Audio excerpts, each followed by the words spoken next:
Good Saturday morning, SWTOR. Glad to have you with us for another Extra Life live stream. Alright, well, my bot kind of worked and kind of didn't.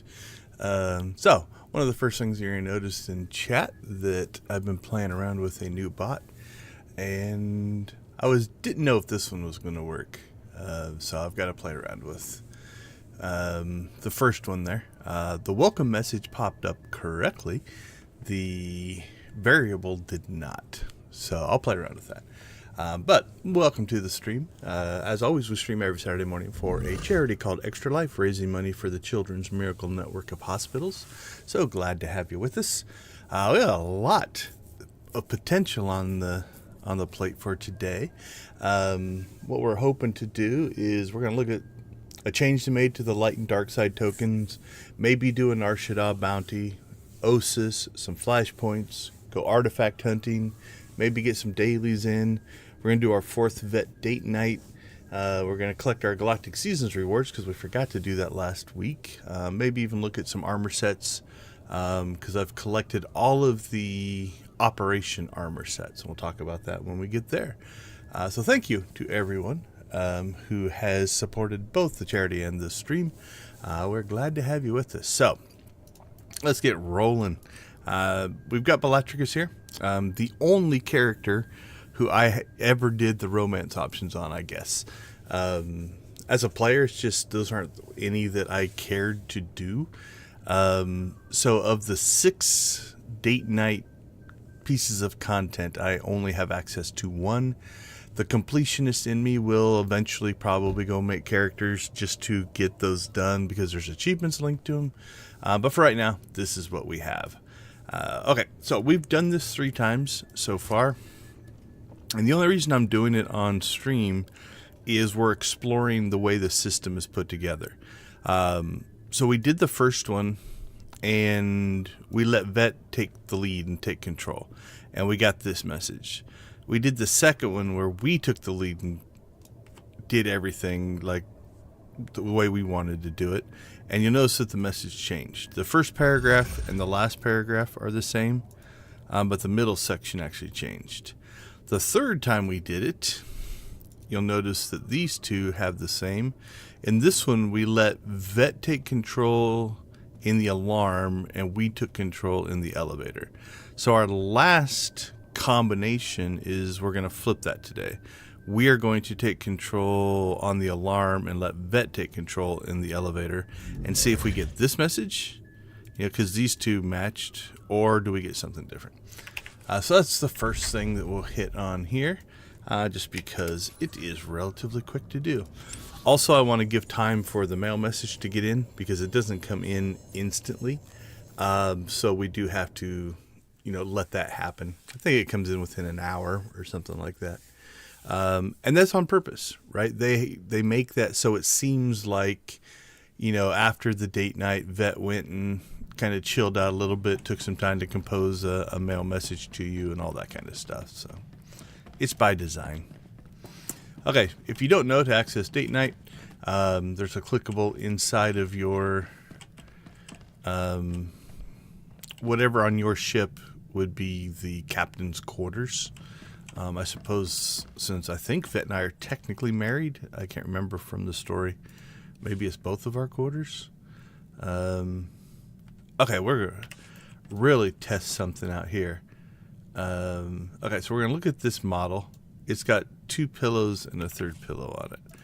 I doubt what I'm about to look at is going to be true, but if somebody went in there and changed that model based on if you are single or attached, I will be stupid amounts of impressed.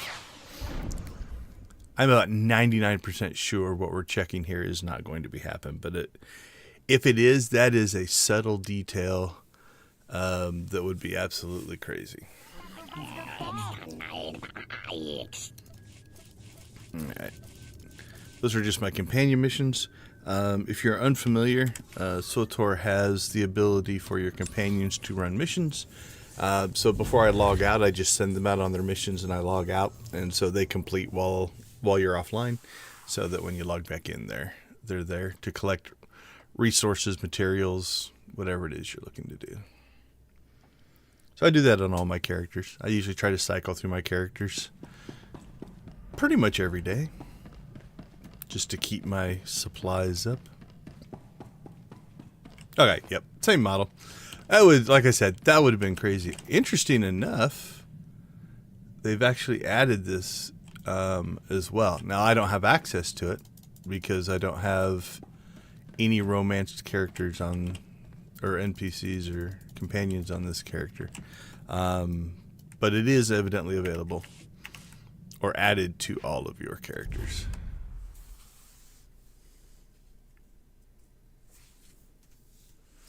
Yeah, I think I'm going to have to do a stream here at some point that's just going to be a bot testing stream as I learn how to put some of this stuff in.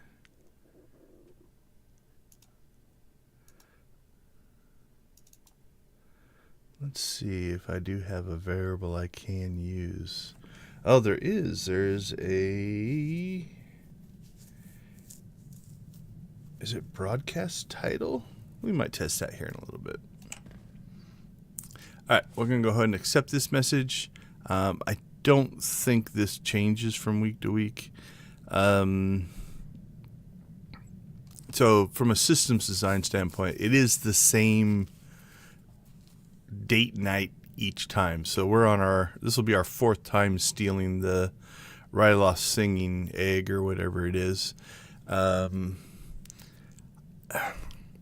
going to go 2 directions on this. Direction 1, I understand why as a developer you would do it this way. It gives a repeatable piece of content. There are achievements linked to that repeatable piece of content. There are choices within that content.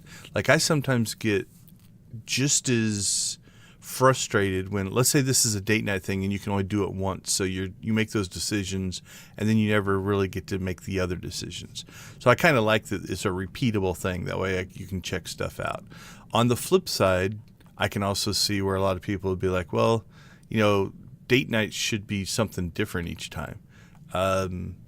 They have tried to tailor these to the companions. So in this case, you know, Vet being kind of that stealthy, thiefy, mischievous person, we're going and getting back the artifacts of her people makes a lot of sense. That might not make sense for the other one that they added in this patch, which was Eric Jorgen, who is a, you know, pretty much by the book military guy.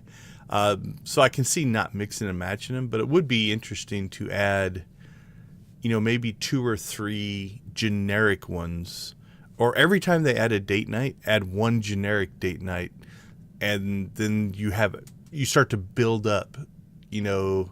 You've got the one specialized one for the thing for each companion, but then you start to build up a library of generic date nights that you could switch around on, right? So like this time they added veterinaric. They add 1 generic thing, and so now all 6 of the date nights, all 6 of those companions could do a generic one. Then the next time they do this, they add the specific ones, but then 1 other generic one. Now you've got 2 for all of them. The next time 3, the next time 4, and real quickly you have now a lot of variety across all of the date nights, something that could potentially work. But again, the developer side of me, the developer in me actually understands, you know, it is a lot of resources, you know, and so you do have to mess around also with what we call a return on investment. You know, how much work are you going to put into this piece of content, because anything you do here is going to take away for things you could do elsewhere. So that's definitely something to consider.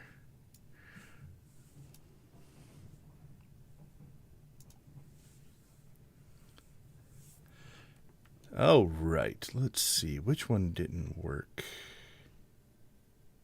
Live stream start. I'm going to edit this while that's loading up.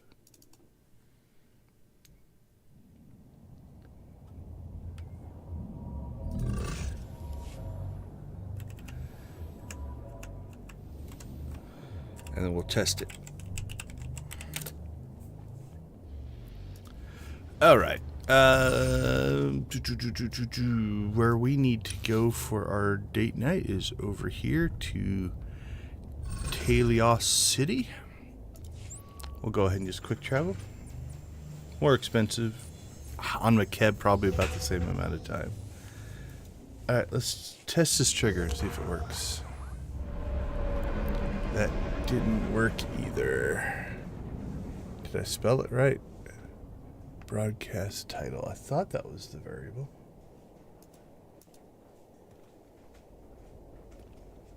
Maybe it doesn't work because it's a test. Can I test this? I'm still learning.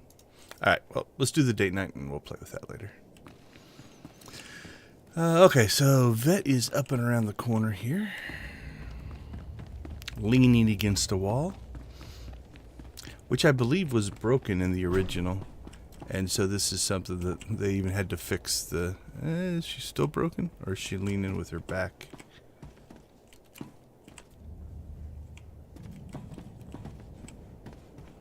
I think she's just leaning in space.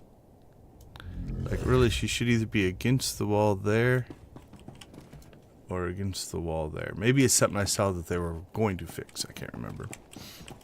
Not important. Not that big of a deal. And unless you're really paying attention, you're probably not even going to notice it. So.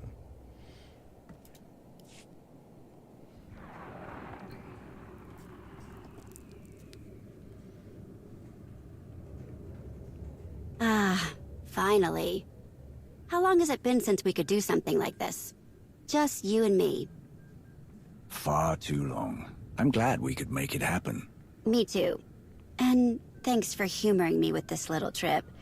I know a place like this isn't our usual scene. Would you look at that? A Twi'lek singing stone. All the way from Ryloth. What are the odds we'd stumble on something like that? Here.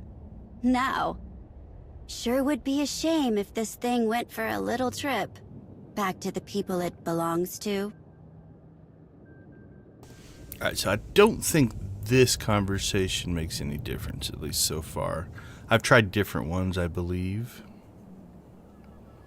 Usually I pick that one, but... we'll stick with that just to keep our variables consistent. And I suppose that's where we come in. Yes! I knew you couldn't resist a little mayhem. Now, stand back while I crack this thing open. They made this way too easy.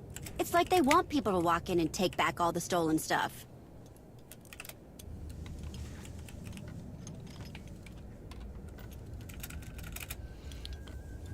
Alright, again, same thing here. No, I don't think these choices matter.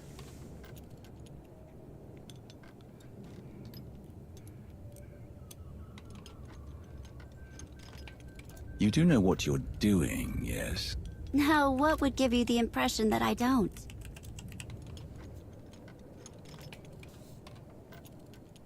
Just need to cut a few more wires, trip a few circuits. This should only take a second.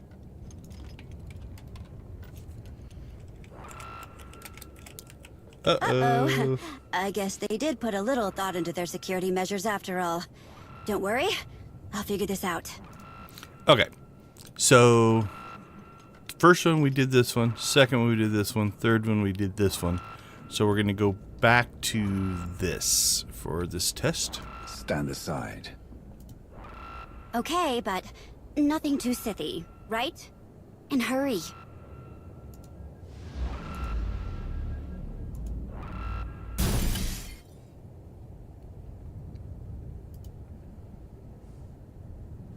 Anything else I can destroy for you? Well, you can't argue with results.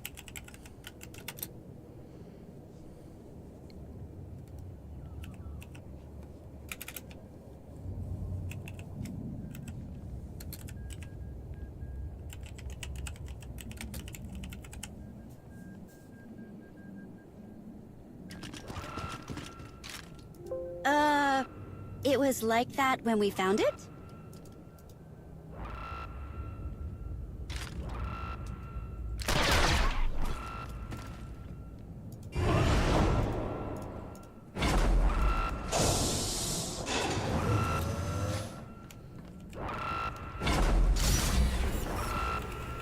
What kind of What museum is this? Vet! I know!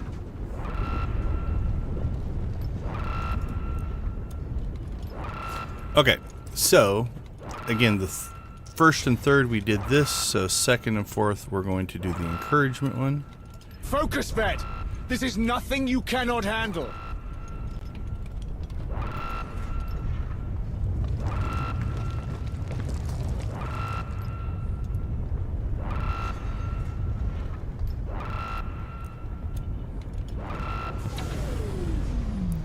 Get crushed to death and they delete my character.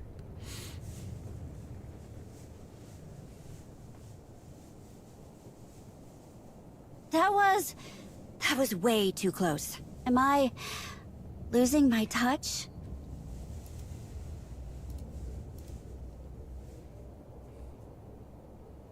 Perhaps things didn't go as you expected. But there's beauty in mayhem, in chaos, in the unknown and the unfamiliar. Why do you think I was so drawn to you in the first place? You're making me blush, you know. And I need to focus. Unless you want to stay in here forever. Maybe I do. Nice try, but I don't need cheering up or anything.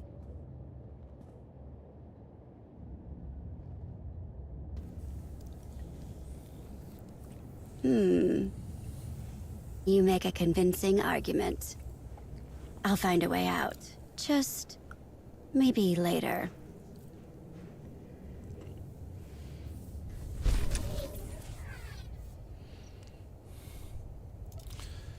Alright, so there are achievements attached to this, and I think there's one more.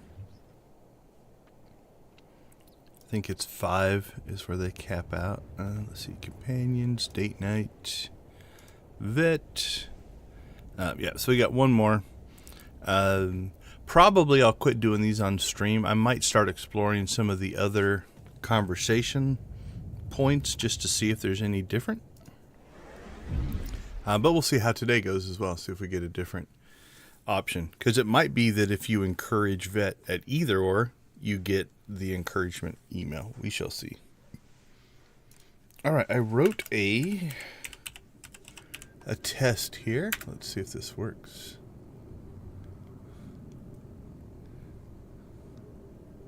If I wrote it right anyway. I don't see anything popping up, so I might not have wrote it right. Still learning. Okay. Checking that off of our list. We've got vet date night done.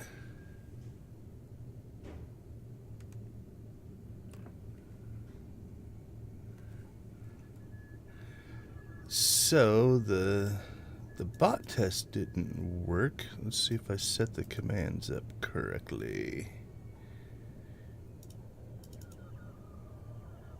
Or if I spelled it correctly. BOTTS.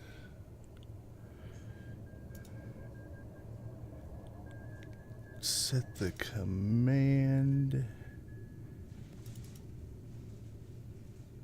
Yeah, it looks set up right.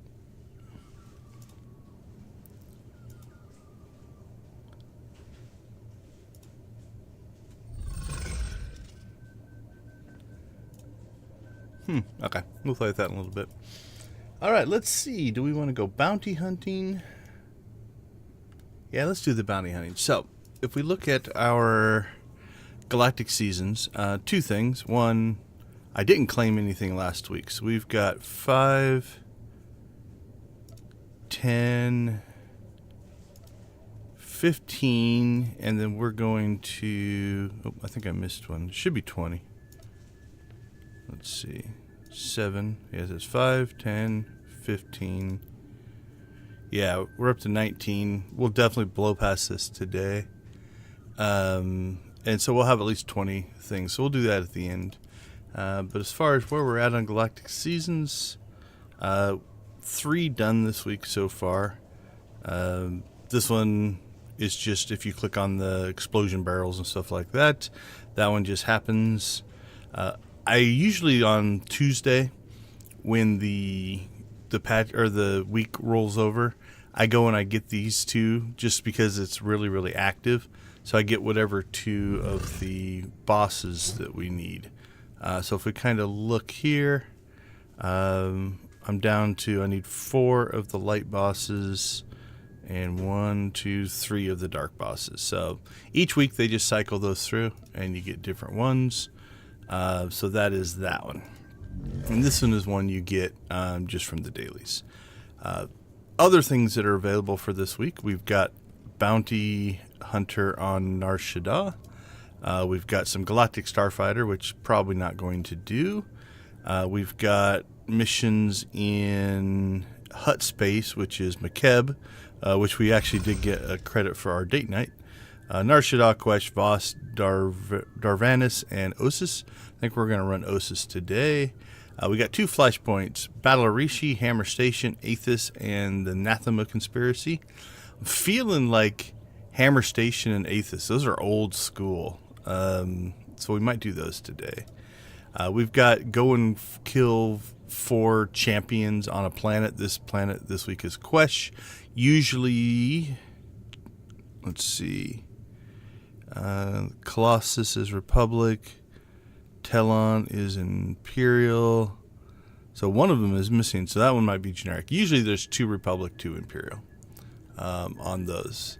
Artifacts may or may not do that one on stream today. It's relatively boring, but we can do it. We've got a second GSF one. This is kind of nice. If you're actually doing, the GSF matches here, you're going to most likely get this one as well. Just in doing 8 matches, you're going to earn the 25 medals. And then we've got the world bosses on Terrace. So that's more set up for groups.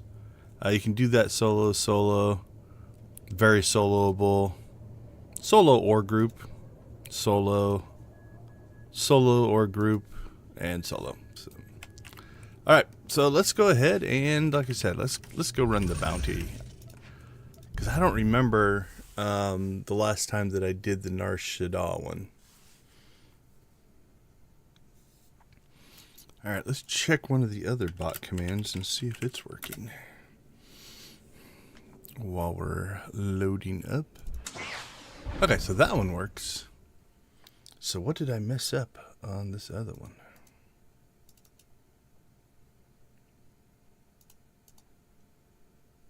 All right, that all looks fine. That looks fine. Okay, so we need to go to Fleet to pick up our bounty. And I think I already used it on this guy. Yeah, I did. So normally there's an event, weekly event in here that will take you directly to the bounty. But I was clearing up some achievements, and so if we go in here, one of the achievements I'm working on here is bounty contracts and Kingpin. So I ran a Kingpin on this guy. And so I used it up. Also, you'll notice here we only need 4 more of the bosses, and we'll knock that one out as well, which will only leave us the level rewards and the weekly season objectives, which we'll just get over time. So we're actually making good progress there. Okay, well, we'll do this manually. Manually go to Fleet.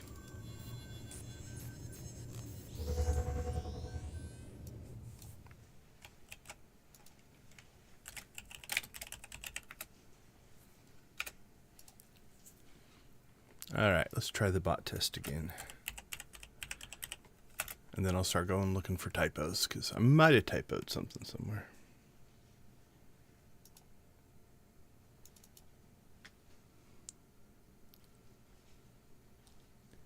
Let's see if there's anything different from my donation one. Oh, might have found it. Hold on. Yep, found it. All right, there was one checkbox in the wrong spot. It's always something little. Okay, so what we want to do is we want to find the Cartel Bazaar. So on Imperial Fleet, it's down there. I would guess, if I remember right, Republic Fleet would be up there, because it's kind of a mirror image.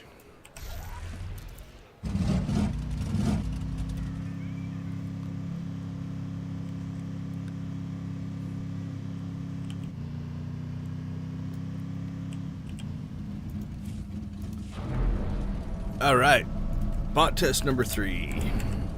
Actually, hold on. I think I cleared out the message. Oh, nope. Okay. Bot test. Should just say bot test back to me. Perfect. Okay.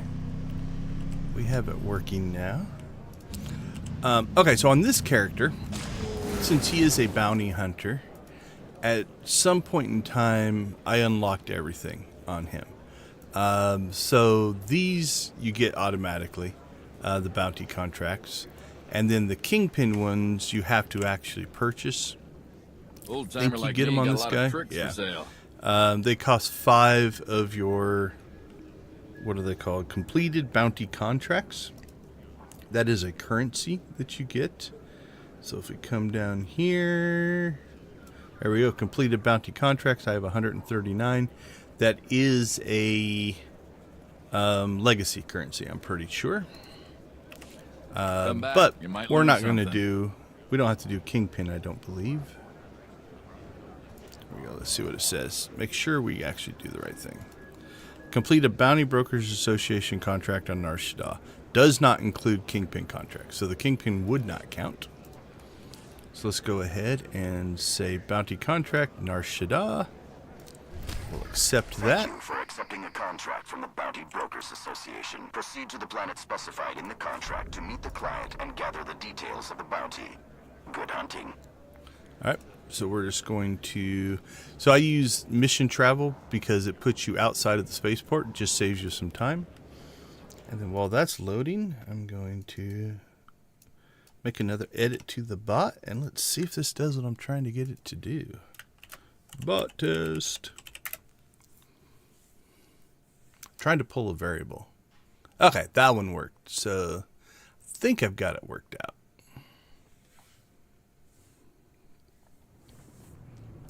All right, we are on Nar Shaddaa.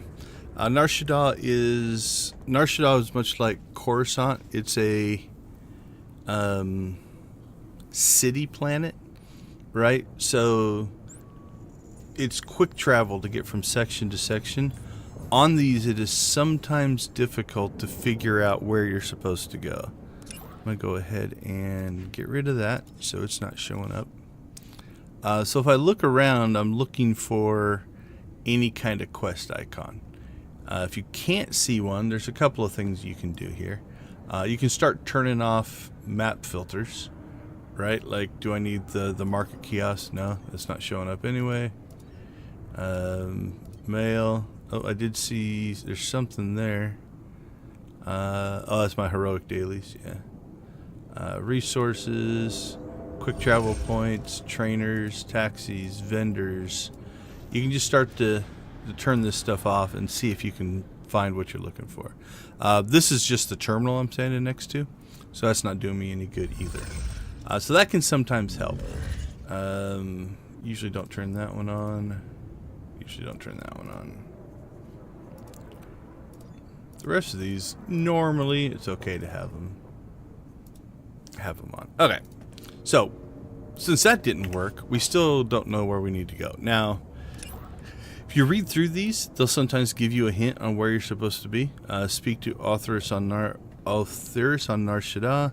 Accept the contract, yada yada yada. You know, it might tell you meet me in the canteen or something like that, but that's not working either. So on to thing number 3.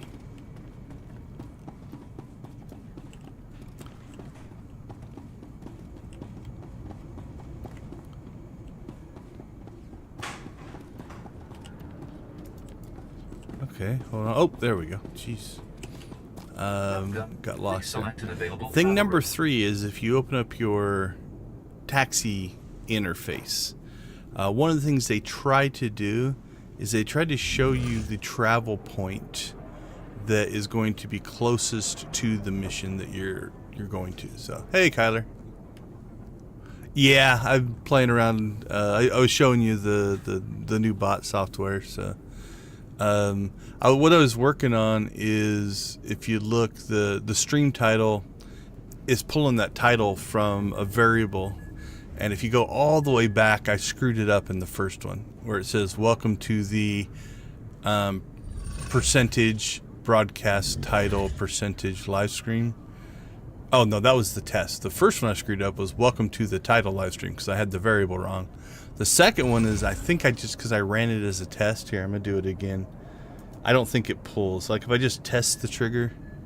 Oh, hold on. That's the bot test trigger. That one should work. Yeah, actually that proves it, right? So you'll see here it says stream title, broadcast title. It's because I ran the trigger in test mode. It doesn't pull all the variables. But if I actually do a bot test, which triggers it correctly, and this is the exact same action, but this time it filled in the variable with the stream title. So that's what I was playing around with. I need to look into, it actually allows you to set up a second account as, like, so you'll notice all these are coming from me because that's the account I've got linked to the bot right now. It allows you to set up a second YouTube account and have it be your air quote bot and send the messages. Before I do that, I want to make sure I don't think there'd be any YouTube policy issues in doing that. Once I do that and make sure it's okay, which I'm sure it is, I'm probably going to set up like a DG bot or something like that account that will send these messages out. But for now, they just come from me. Okay, so anyway, we want to go to the upper promenade. And again, once we find that information, we don't necessarily have to travel. We can actually just quick travel if we want as well. Either will work. This will be cheaper, right? That's $75, and this is going to be $1,200. So we'll go ahead and do the cheap travel. I don't think so. It's just yeah, and it's just a normal YouTube account. It's not like I don't have access to multiple YouTube accounts already. One for work, one for home, stuff like that. So I don't think there'd be anything weird about it. So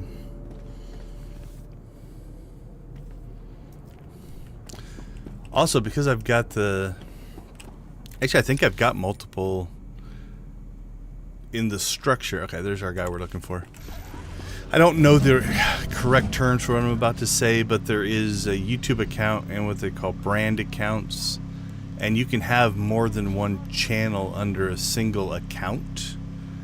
So I have like a test secondary channel that I made. So like my login actually has more than one channel.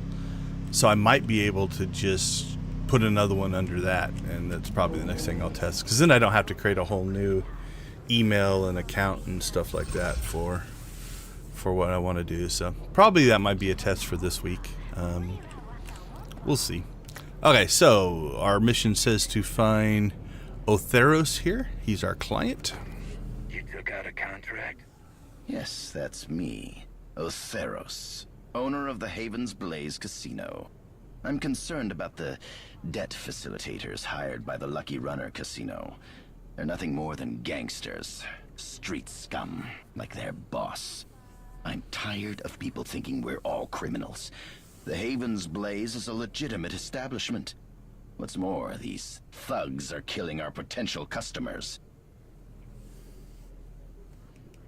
Rest assured, they won't be conducting business much longer. Happy to hear it. I've taken the liberty of compiling a list of the places one might find these brutes. Nowhere respectable, to be certain. Now, please excuse me. I'm quite busy. Yeah, you look busy just staring at things. Information. You should be able to find local miscreants who can provide more details. Please do not hesitate to question them aggressively. So what is kind of cool is as you go from bounty to bounty, they are different, right? Like this is a different story than the ones we were doing on Droman Cost. So, all right, it looks like we need to travel for this one, because if we look here, you'll see again our quick travel, not our quick travel, our taxi travel is the one that is highlighted here. Actually, Kyler, go ahead and type bot test in.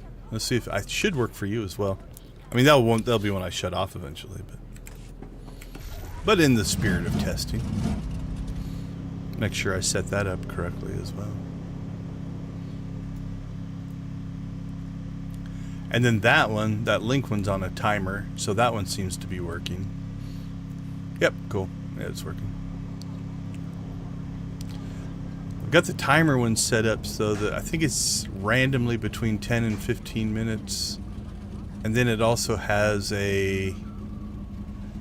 It should be like if... let me look. Timer ones. Where are my timer ones?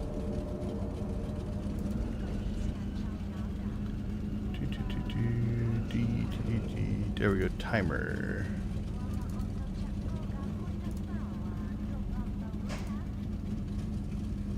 I still am learning how to get around on the interface. Timed actions. There they are. Yeah, it's... Actually, right now I think it's...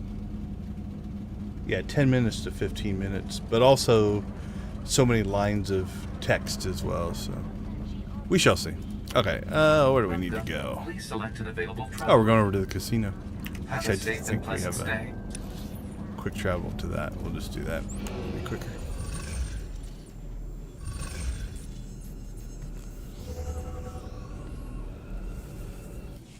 Oh, absolutely. Took me a while to find it. Like I said, it's... Once you know it's there, it's not like it's hidden, but it also is kind of just... Seems like it's tucked away.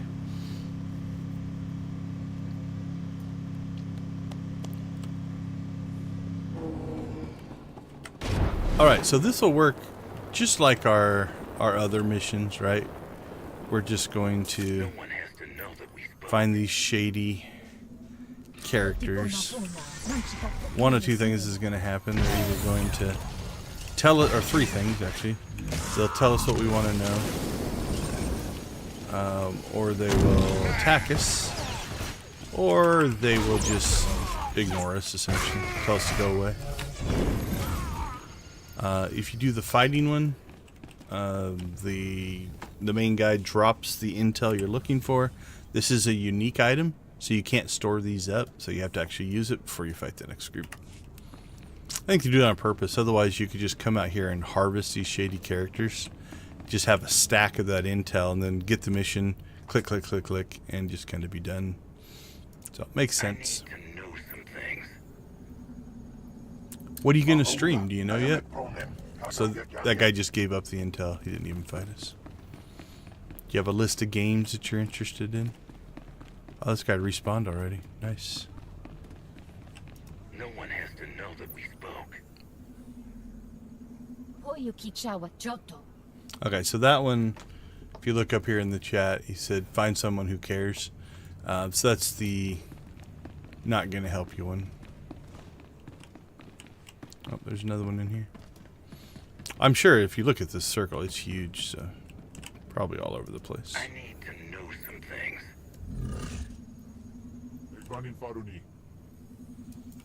He's not cooperative either. Is that dude flexing?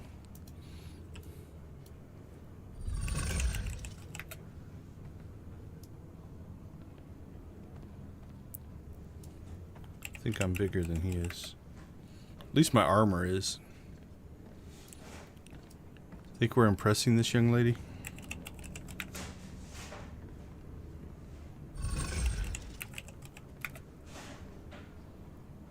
Ooh, I should flex. Oh, I can't click on her. If you click on an actual person, oftentimes it'll give you, like it said you flex for everyone up here in the chat. It'll say you flex for the person.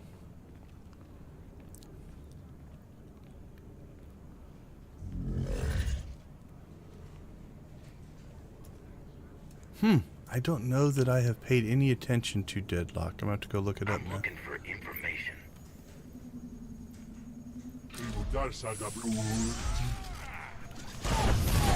Sure. More content than there is hours in the day, for sure.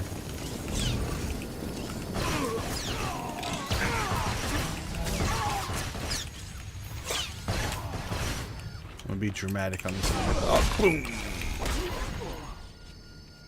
Alright, that should give us 3 if I can loot it.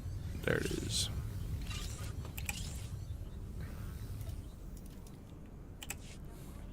Alright, we need one more.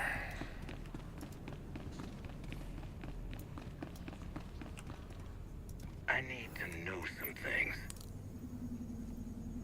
I don't react well to intrusion. Wow. 3 fights and 1 freebie.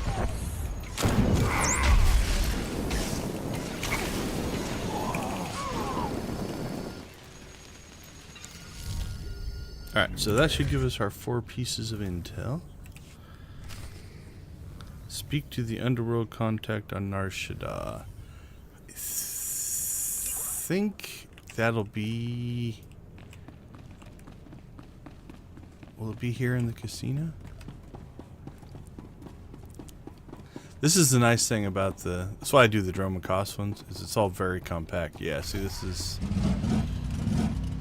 I don't think it's to go back to your mission giver. I think it is... Please select an available travel route. I'm going to guess they're in the cantina. So we're just going to roll the dice here and quick travel right back to the cantina. It's been a while since I've run this one.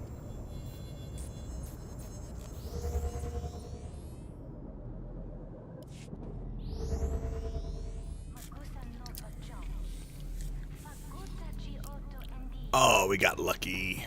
Logic is nice. Oops. And then I ran right by it. Is that, there we go. It's that little table. Dejaric table. Hollow chests. I'm looking for information. Let's double check. I think, yeah, I've got this guy set up light side. So. I don't know who said I know something, but I'm telling you, I don't know nothing about nothing. Nothing! All I want is information. I promise no one will ever know it was you. Really? You mean that? Okay. He was Good. easy to convince. I did not want to fight you. No, you would have lost. Your investigatory skills are most impressive. You have all that you need. Neutralize the target. Alright, on to phase 2. Rendezvous with beacon B... what's it say? Locate rendezvous beacon B12 on Nar Shaddaa. Killer capture Truba. Alright, we're going to do the same thing here. Let's see if we get lucky.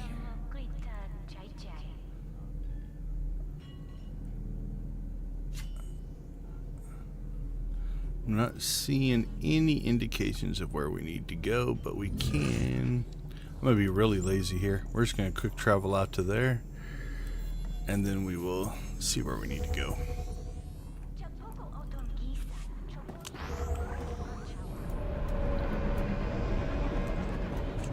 Vehicle paths are currently open So for it looks business. like we're going to the Duros sector. Have a safe and pleasant stay. So again, same thing here. I'm going to just quick travel out. You can take the speeder. It's just takes longer. So everything's usually about what resource do you want to spend. You have 2 choices here. More money for less time, or more time for less money. Those are your 2. Either one is fine. I'm not hurting for credits, so we took the money. More money, less time. Okay, let's see. The slums. Looks like our dude is there. It's been a while since I've been here. While we're over there, we should probably unlock that quick travel point, because it is still locked up. So.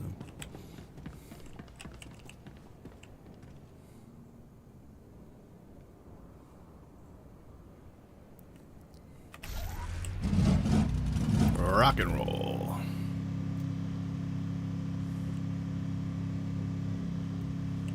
See how long it takes me to get some memory of where I am. Alright, we got enemies in here. Yeah, so it's a little bit of a change in system. So if we look here, a lot of them unlock when you get close to them. Well, that's the way it used to work. Like, I've been here. I've run missions in here. So I think they added this one afterwards. Let's see. Is it available now? Yeah, it's available now. So there's one of a few things that are going to happen. I think they changed it so that... I think they... do they all now auto-unlock? Or maybe you have to discover them like I just did. You have to get close enough to them. It used to be, I think in the original game, you had to come up to these and it's still there, right? If you look, it actually goes through an unlocking process. You had to actually come up and click on these to unlock each one. Then I think they changed it so that as long as you got within an area, it unlocked them. And this was true of the speeder points as well. You had to travel to them. The speeder points now I think are just unlocked from the start. And then you have to get close enough to the quick travel points. So yeah, my gut is this character's been around so long that this got added later, and I just have never been back here to unlock it, would be my guess.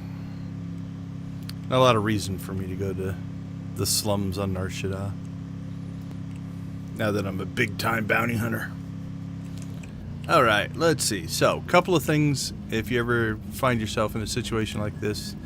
There are plenty of spawns around here. I'm not worried about them, but if you're worried that the fight might knock you into one of these groups, it might be good to clear them out. So, for instance, let's see, what would be a good...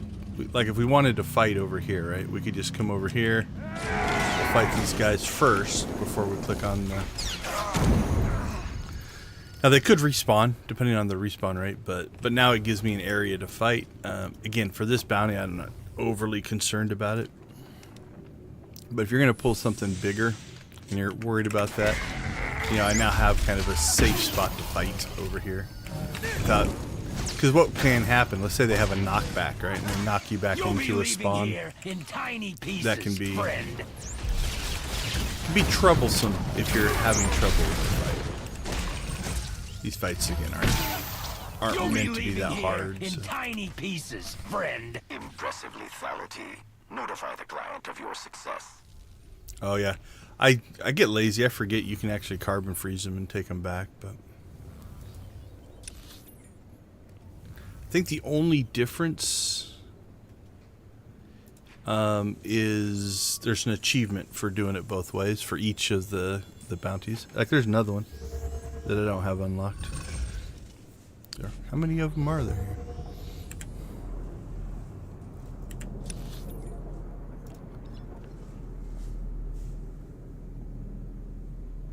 I think it's just that one. Imperial Special Ops Center. Yeah, I can't imagine I haven't been there. It's just, I think it might be that it got added later.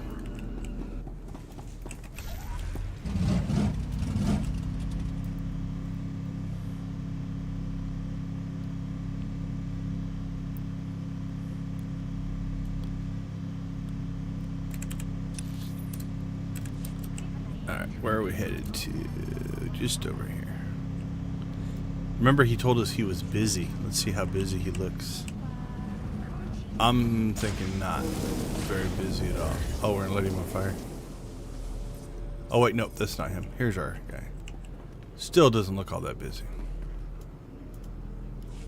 That's one part of your problem taken care of. Oh my. Must have put up a fight. Not surprising. Credits well spent. Thank you. Doesn't seem upset that we killed him.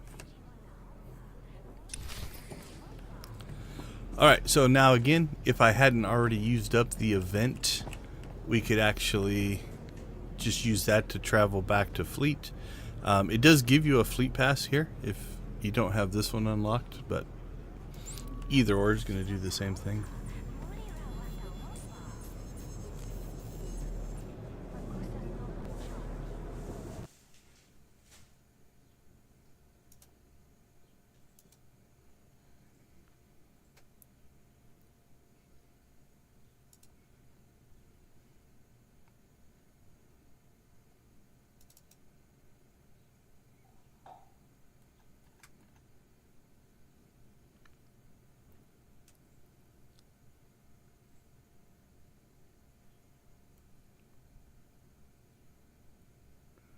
Fleet's loading slow today.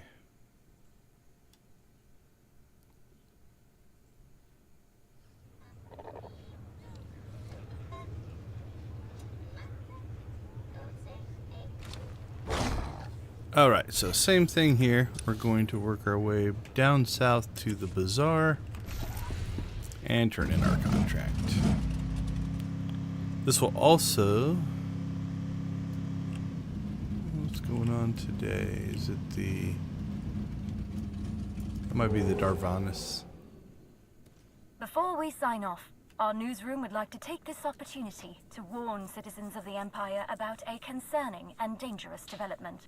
Across the galaxy, plagues on civilized society known... Swoop racing. That's one of those I'm going to have to do here eventually. I haven't really... I played with it a little bit, but never really did a lot of the swoop racing stuff.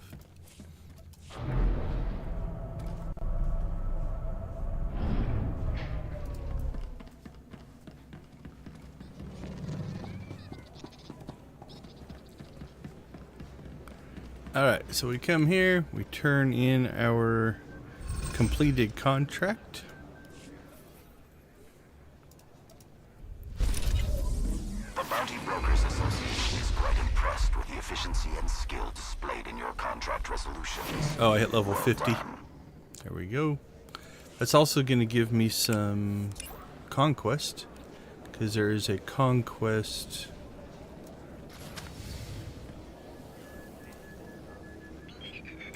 I should have popped that one.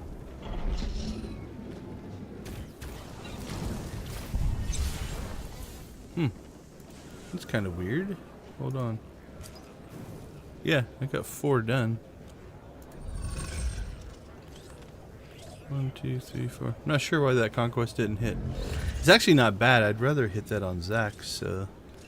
Might actually work out for us, but I would have expected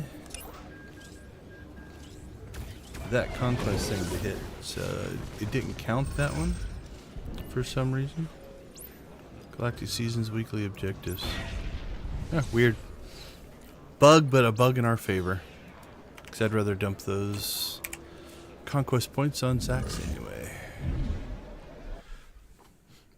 Oh, I did hit level 64 in our Imp guild. So both guilds are at 64 now. So we technically have access to all the perks that I never use. But we do have access.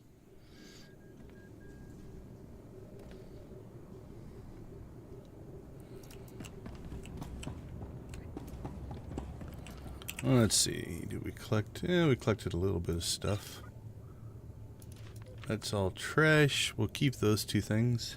So these you can actually use to, instead of just the interrogation droid, you can actually threaten them, or you can give them a friendly drink. We've got a few of these stored up, but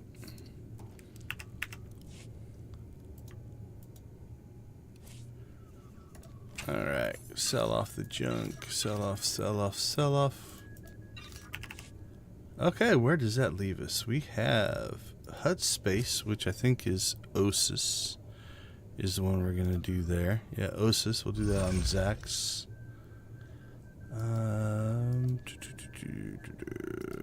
Flashpoints, we'll do those on Zax.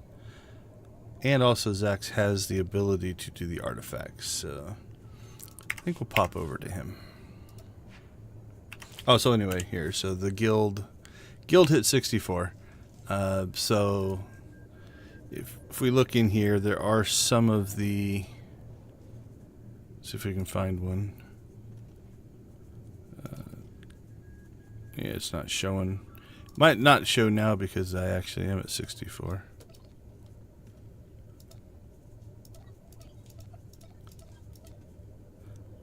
Oh, it'll show, hopefully, maybe in here. Okay, let's try that. Okay, there. So requirements, guild must be level 64. You can only have 1 critical gathering perk. So now that we're 64, you'll notice that we now have access to all of them. I don't know a ton about this. They do cycle around a bit, so they're not, the same ones aren't always available. One that I like It's just not always available. Is this one here? Significant increased movement speed granted by the sprint ability. It actually is noticeable. But I need to actually map this out. It lasts for 14 days, but I don't think it's always available. And so there'd be times where you do have it and don't have it. And so I don't do it because, again, I don't 100% understand the system, but also I don't want to have it sometimes and not other times because then you feel slow when you don't have it. So.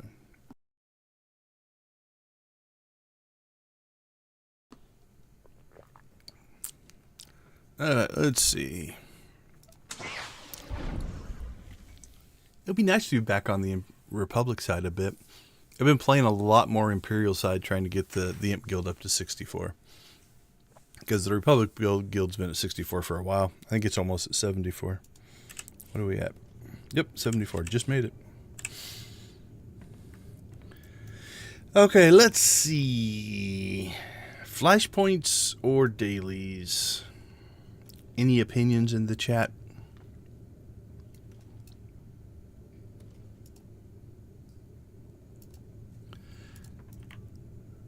Let's start dailies. Dailies tend to be easier, and then we can work our way up to flashpoints.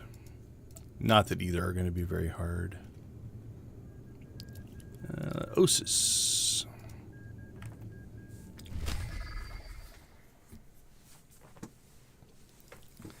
Actually, Osis does have a heroic 4 that's probably going to be the hardest content we hit today, but that's all right.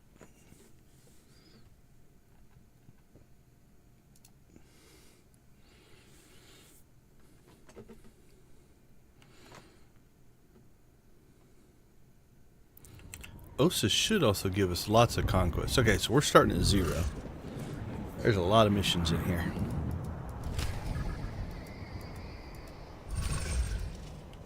Alright, so these two we're not going to grab.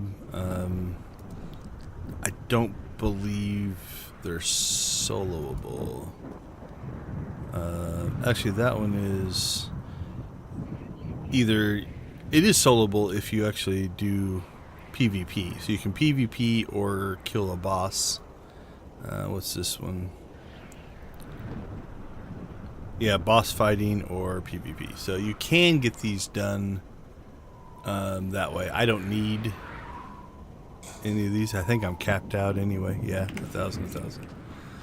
There's also usually a mission over here, I think. Nope, not active right now. That's fine. And then there's a couple over here. I think these are mostly just combos. Yeah, this one's to complete 3 heroics. I think this one's just to complete, yeah, 5 dailies. But I'm pretty sure it won't matter because, yeah, Relics of Osis, I'm capped out anyway. So not a big deal. Alright. The way I like to do Osis is I usually start up here on the catacombs, go to the dead forest. I used to go to the farms, but I've been popping out here and doing the farms last because they have the heroic 4.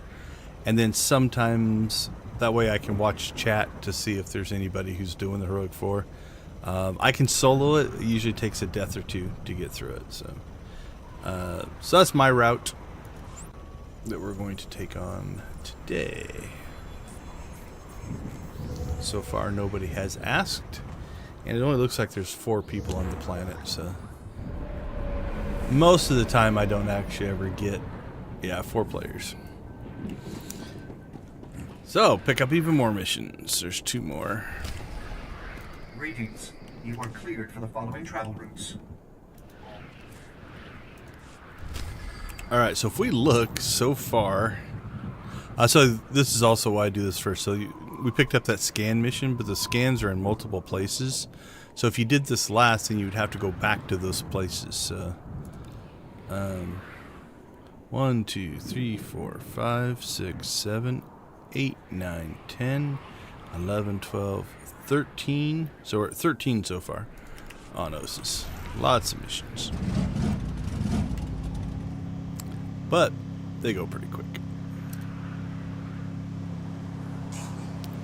And they stack up in areas relatively well. So if you're in an area doing one thing, there's multiple missions, right? So for instance, we're going to grab this. And that gets that one going. But then in this exact same spot, we're going to go ahead and scan.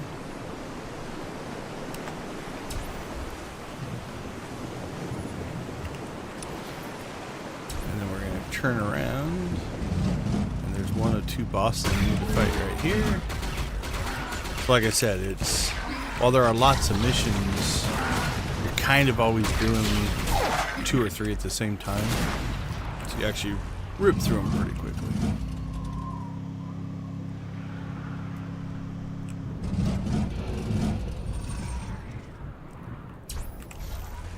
Two of 6. I didn't mean to pull aggro on that guy.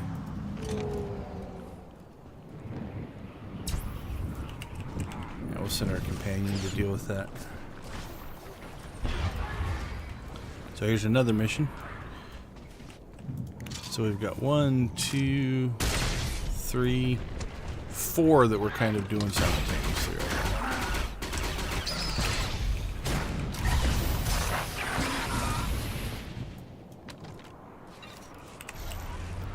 Alright, keep working our way up the river, I guess. There's waterfalls, so the water should be flowing this direction. Get this. There's a second of our elites we need to fight.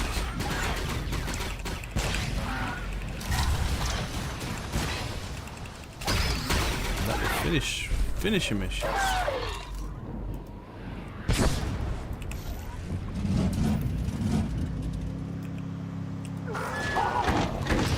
Grab our cave here.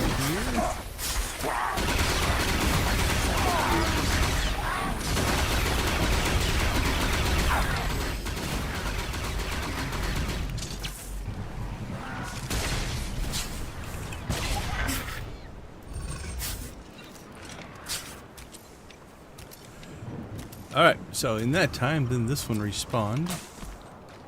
So that's good.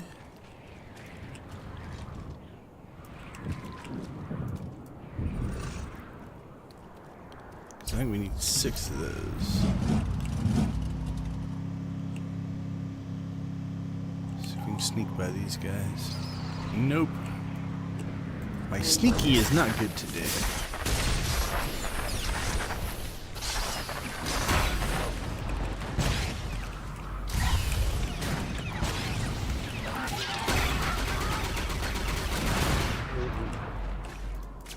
So you see that guy actually respawned as well.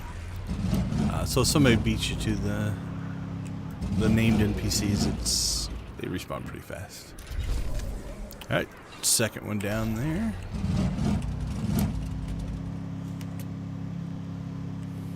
Now the scan mission's going to take a while because we have to go to other areas. So we've already done. There's 2 in this area, I believe. And then we have to go to 2 other spots to get that one finished. So that'll be a longer term mission, but there's 3.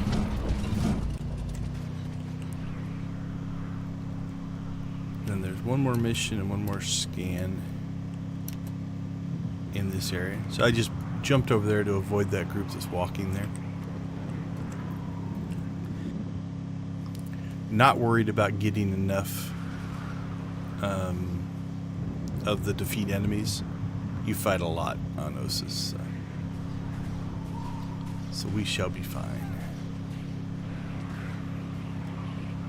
So if we can, we will avoid combat and take it when we have to.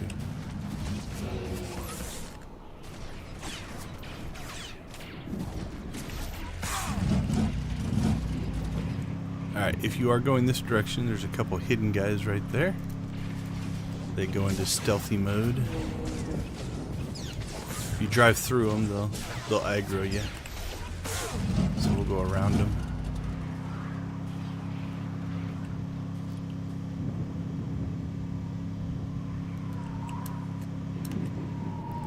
think we're going to have to fight these guys.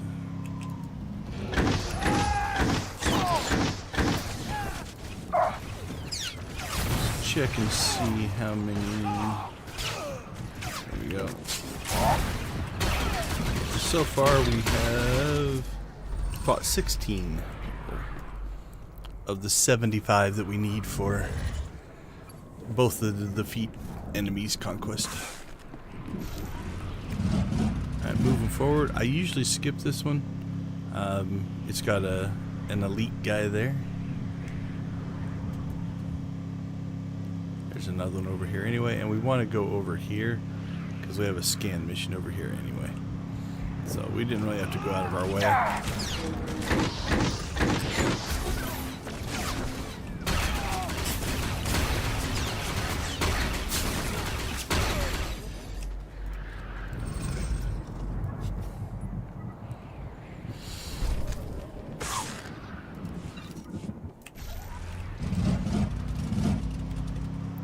So yeah, we're at 19 already.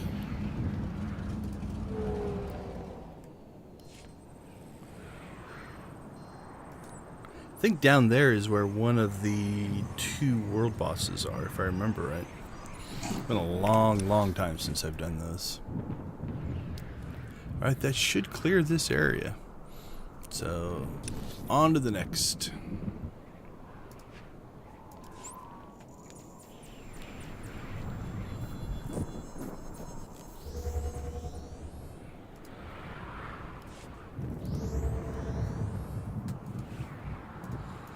Alright, so same thing here. As you go to each new area, there's usually a mission or 2 that you can pick up.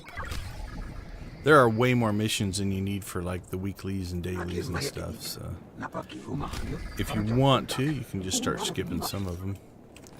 I kind of look at it as they all give rewards and such, so. Alright. Let's head out. So same thing, there's 2 missions here, second part of the one mission over there, and then there is one of the heroics here. Now the nice part about the heroics is they give you a little quick travel thing, so we're just going to do that last. Because we can, no matter where we're at on the map, we can quick travel to it. Now if we were going to naturally pass it, or be within range of it, we'd just do it, obviously, but in this case, there's no reason to go out of our way. Plus, there's a whole bunch of enemies in the path to get there. Like, it's kind of like a maze-like thing to get up in there. So, there's one of our first bosses we have to get. Again, he is a champion, but very soloable. But I popped those 2 jammers first because hopefully, in the time, we're not even going to go with a healer. Oh, I attacked the wrong thing. The downside of tab targeting systems, if you don't tab correctly, you attack the wrong thing. So I dropped my big dot on the turret there.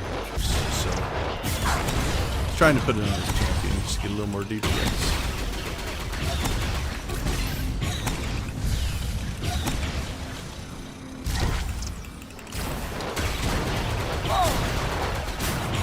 As you can see, you know, as a champion, he's hitting a bit harder than a normal fight would be. So it's a DPS race. And I have self-healing. I'm not too worried. Okay, now hopefully in the time that fight took place,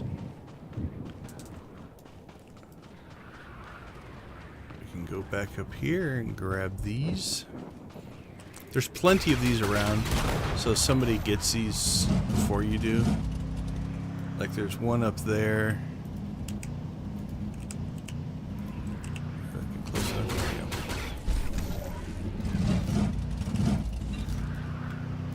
So yeah, there's one over there. I think there's one up here. Maybe one up and in there, I can't remember. But they're scattered about. Alright, dude. My rule is if you knock me off my speeder, you're not allowed to live. I try to leave them alone if they leave me alone.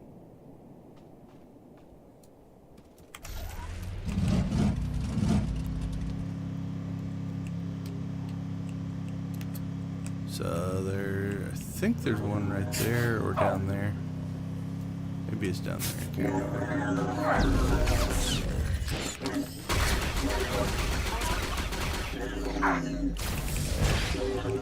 This is the one thing that I'll admit that I like the level syncing idea, right? Where you're synced down to be on the level, although that does get you attacked more. It was kind of nice if you're like 10 levels above the enemies, they basically would just ignore you. That was nice if you were just going through and doing something like I'm doing today, which is just trying to get the missions done. But I think the level syncing benefit outweighs the annoyance.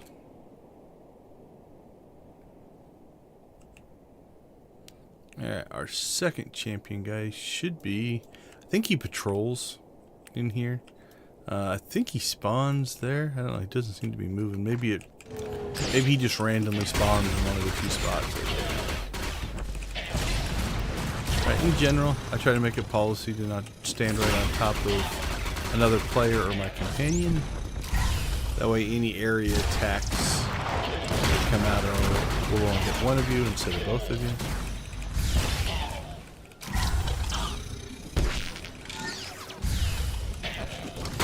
This guy wasn't very strong as well. We didn't even use the defensive on him. Alright, so there's another one done. And now the only mission we have left in this area is the heroic. And like I said, it's kind of a... You have to travel up through this little area, and there's lots of enemies in there. So we'll just use the quick travel. So heroics will have these quick travel points, and it's just going to drop us right outside the entrance. So we don't have to worry about fighting our way into here. Which is convenient. Save us a little time.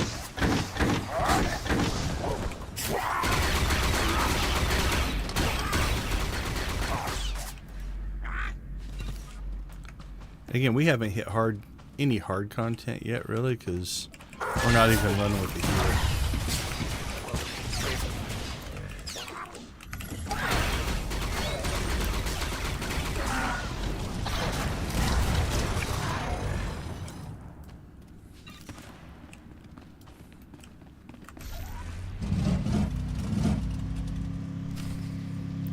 Alright, there's the boss. This heroic's actually pretty quick.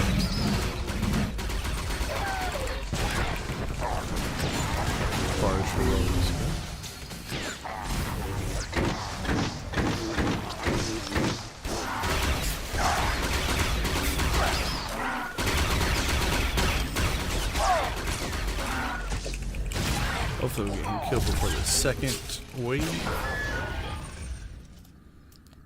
We'd have to start popping defensive if the second wave came in. Alright, so now we work our way out of the cave. Setting explosives as we go. So it's not enough to murder you and your minions. We're also going to blow up your house.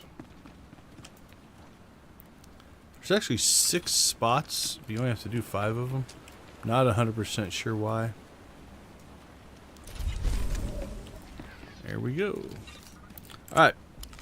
So this area is clear. So moving on to our next. So like I said, I used to do farms next and then finish here. I haven't really seen a difference in either or. So I'm going to go ahead and go out here first, and then we'll finish on the farms. Again, it just kind of gives more time to maybe catch a group wanting to do the heroic 4. Most of the time I do it by myself. Alright, so same thing here. We'll pick up a mission. which is again another heroic. Now, it might be tempting to be like, oh cool, we've got the heroic quick travel. That'll put us right inside of here. I could quick travel to here, do these missions, and then do this or do this. But what I like to do is we do have a mission outside of here, so we have to be out here anyway. Then I go in, I run this mission, and then I just use the quick travel to skip having to walk back. I don't know which way would actually be faster. But since I do have to come outside anyway. The question is, here, let's try something a little bit different. Can I scan from back here? That's what we're going to try. So if I can scan from back here, maybe we will just do the...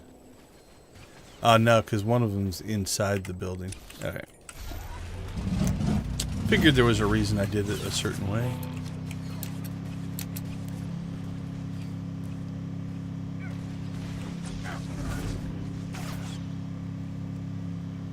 So there's actually 2 scans to do here. One's inside, one's outside. But the nice part is they're not real particular where you stand as long as you can see. So we can get the one inside.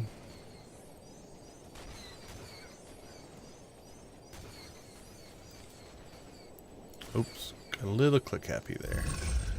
Didn't wait out my 5 seconds. There we go, and then we can get the outside one.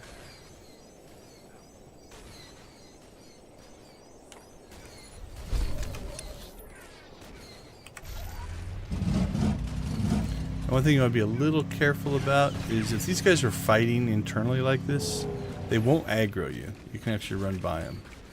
But if in the fight they do an area attack and that area attack hits you, it will pull you into the fight. So just be careful when you're running around. Okay, so there's the start of our heroic. But I usually do that last. A spy, an infiltrator, and what was the last thing? Just a soldier.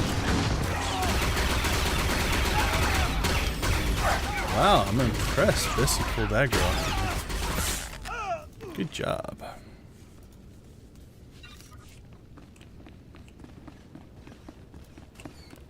Alright, so we'll get our shovel that we always carry around with us into combat.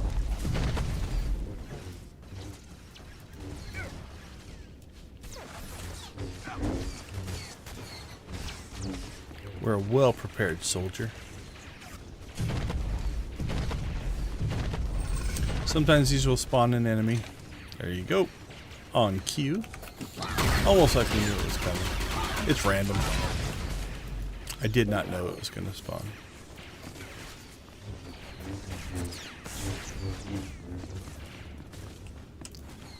And we'll knock out 5 of these.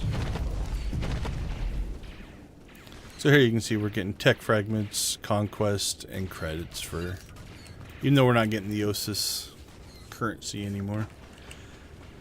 I don't think they've added anything new to the currency vendor. I suppose I should probably check it.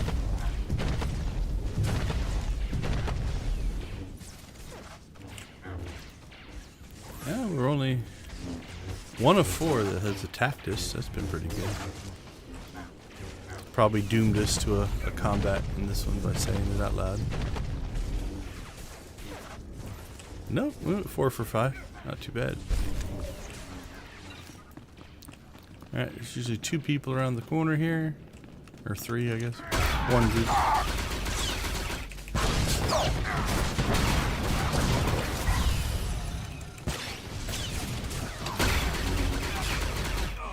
Nice work, Bessie.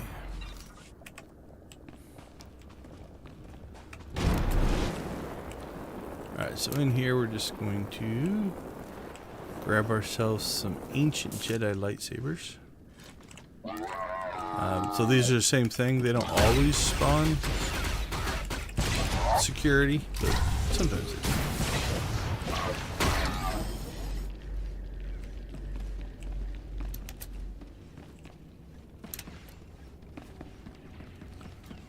need 4 of these, if I'm right. Yep. So no spawn on that one.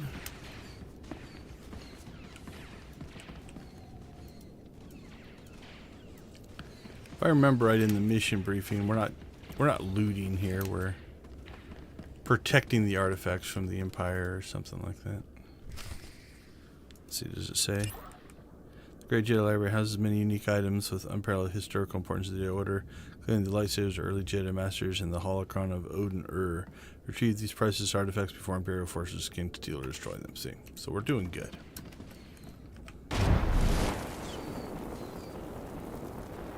Alright, so we'll work our way up here. Only thing on this fight that you want to be careful of is this is a pretty normal guy to fight, but he has his force quake is way over-tuned to what it should be. See if he's going to get it off or not. He didn't even get it off.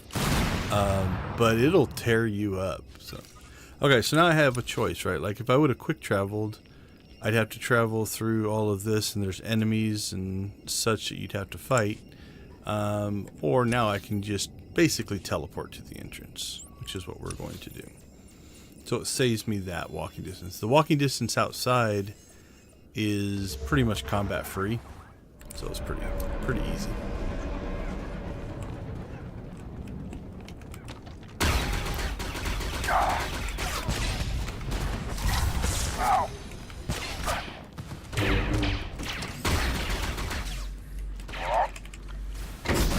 So our first guy we need here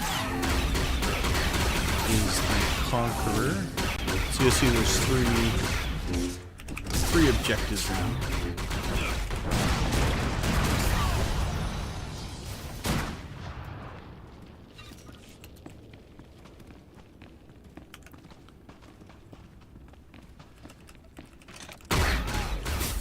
And then obviously there are going to be other fights that we have to take.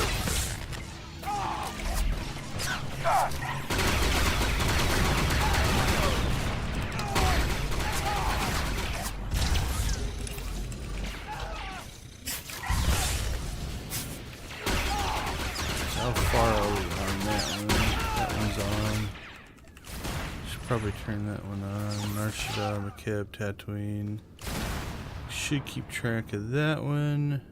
So this one is if you do 10 heroics, you get 50,000 essentially. Conquest. So I'd like to be strategic on where I apply those points. Mostly just trying to make sure you can get as many of your characters to hit the 100,000 point, because then each one of them gets the rewards. You can take all those conquest points and put them on a single character, and your guild would still get those rewards, but you would only get one set. So it's worth spreading them out.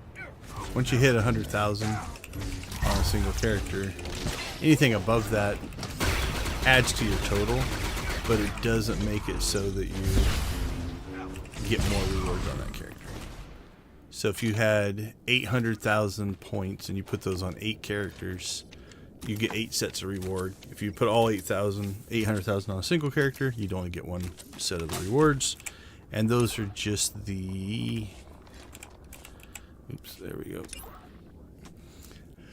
go. So for making conquest, you get commendations, tech fragments, and this money thing.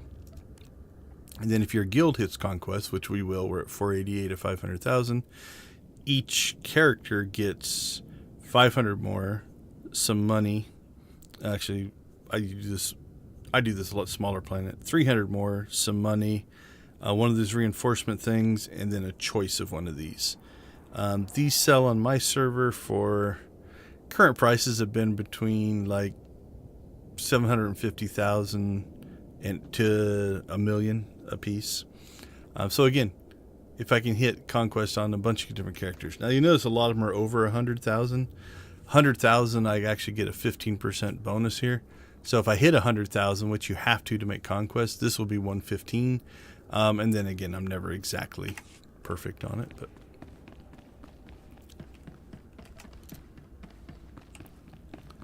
Alright, I don't think I can sneak by these guys.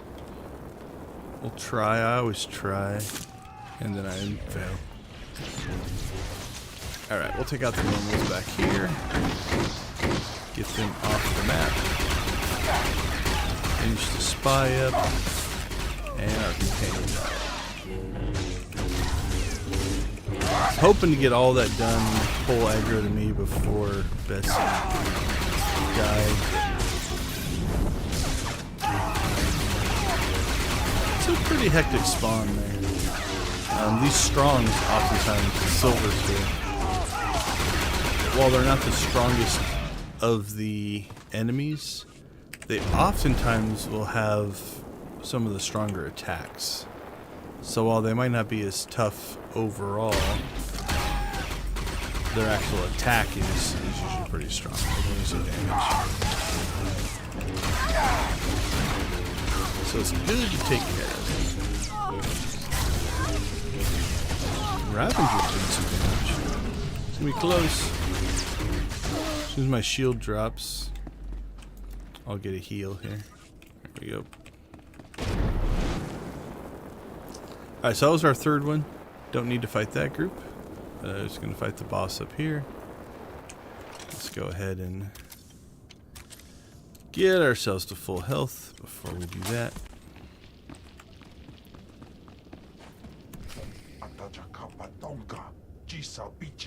Again, we're doing heroics here with no healer, which is kind of let you know that they're not horribly difficult. But if you are struggling or taking too much damage, switch your companion over to heals. Makes a huge difference. Your survivability goes up quite a bit.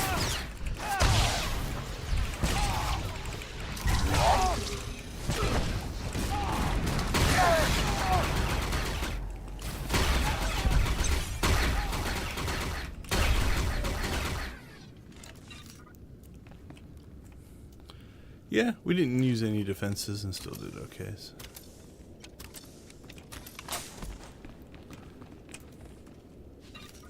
Alright, so that clears. Essentially, this area is mostly, there's not really anything outside, so everything's inside this little temple. So, to the farms we go.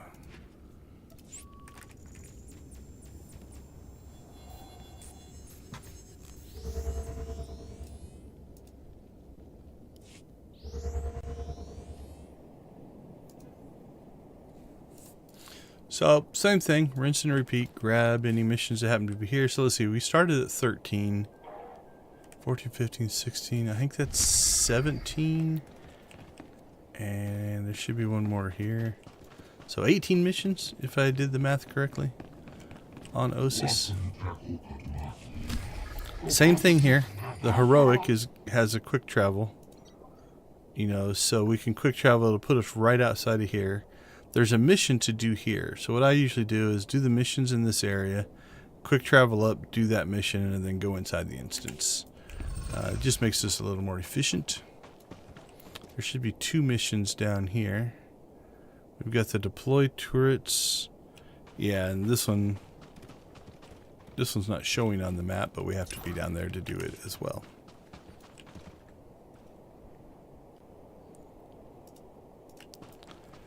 Alright. So my path on here is grab this turret. And then I'm going to work my way down this way. Oh, somebody's already been here. They've already deployed the turret. So, how much of the player base do you think does things like solo heroics? I think for heroic 2s it's pretty common. Okay, I'm going to switch Bessie over to heals because I don't want to kill these people too fast. So my gut would be, yeah, heroic 2s are not hard to solo. Heroic 4s can be a little rough. Like, there are some heroic 4s that, depending on the class you're playing, are way more difficult. this class has decent damage and good survivability. Oh, we're 2 for 2 so far. So you notice this whole thing respawns if this switches from red to green, which is essentially what we're wanting. Now, if we fail like that, then they'll continue to attack us. That's why I don't want Bessie to... I mean, you can kill them. It's not that big of a deal. But if we can preserve this spawn...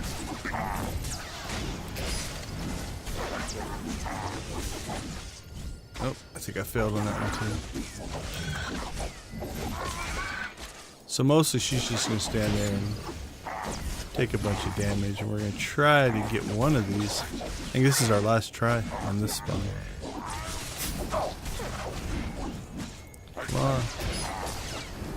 There we go. Woo! That was close.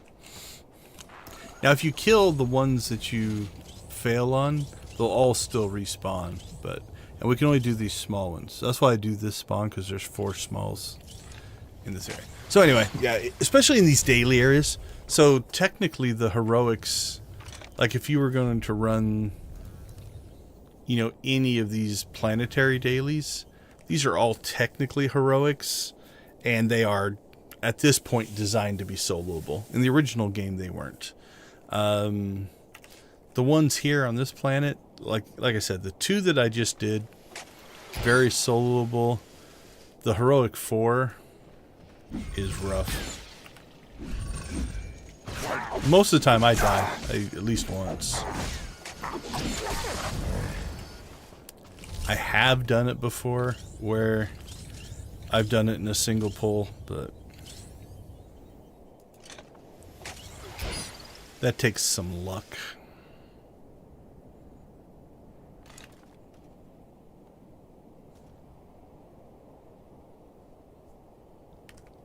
This is arguably a bit annoying.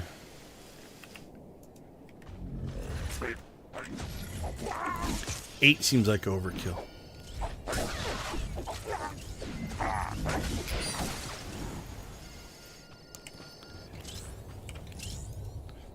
Now imagine you had to do it, you had to go find a new spawn each time as well. And they're not always going to be successful. Yeah, I don't know about the balance on this one.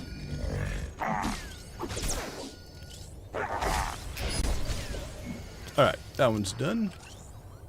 Now, normally what I would do is I would have grabbed all these turrets on the way in. So I would be sitting at, that would have been 5 of 8. And so I'd grab that one, I'd grab this one, I'd grab the 2 over here, and that would finish me up. Right, because I would got 4 in, 4 out. But we're gonna have to go find a couple more. Well, let's grab these while we're here, and then we'll go deeper in to find the rest. They respawn, so. But yeah, I grabbed the 4 on the way in, and then by the time we're done with the serum, these will all have respawned, and you can grab them on the way out.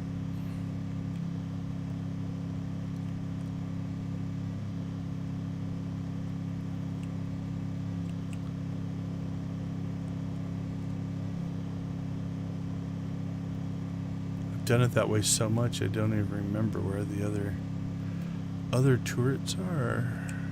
There's one.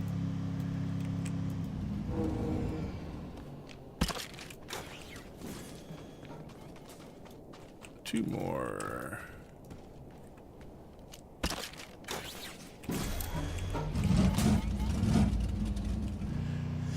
Yeah, I think it, I mean, of all the MMOs I've ever played, this one is probably, because it's so story driven, soloing makes a lot of sense. A lot of players play this like a solo RPG. But I think you're right as well, in that this isn't a word, the casualization of MMOs, right? Making them more casual friendly means that you have to make it easier to a certain extent. WoW just did this. I was just reading, I don't think they've done it for all of them yet, but WoW is putting in a solo mode for the raids now.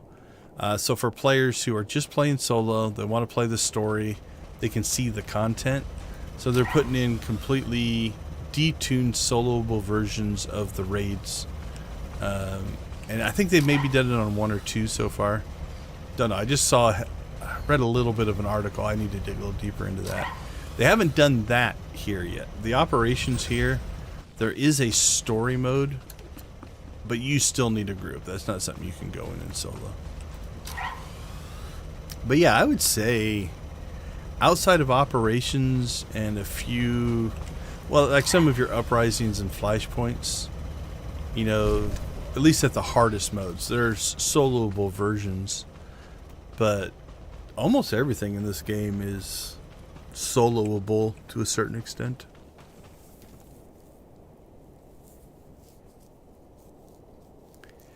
Yeah, early MMOs, the whole MO was definitely this is made to be played in a group, right? That's what you're supposed to be doing.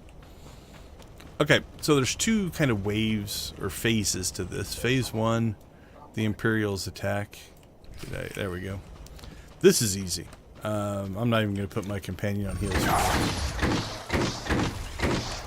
Phase 2 can be a little nasty. That's one.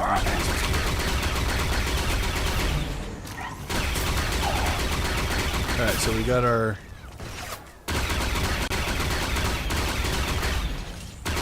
Galactic season center down there. Ooh, I burnt through all my resources. Pay attention to what I'm doing.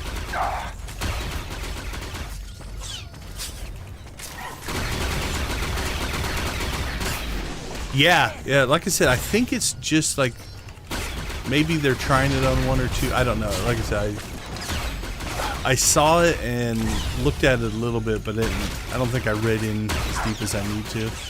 Plus, I don't know the WoW raids that well. Oh, she's already on heals anyway, so never mind. She didn't need to be, but that's alright. Okay, so what we're gonna do is we'll loot this. Now we'll get into phase 2. Phase 2 is where things get nasty.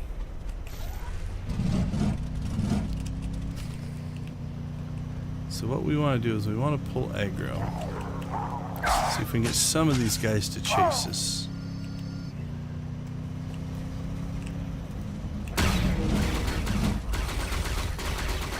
Run with me, Bessie, run. And we hope the colonists over there hold some of them for us. And then we run as far away as we can. Because we're inside of an instance, they're going to chase us this whole way. But what happens is as we kill different groups... Oh, that didn't work. Alright, so as we kill these groups, they're going to respawn. And as they respawn, then they have to run across the map to get to us. Now, what we want to make sure we do is we've got to get the roach killed. Right? See if we can get these 2 strongs.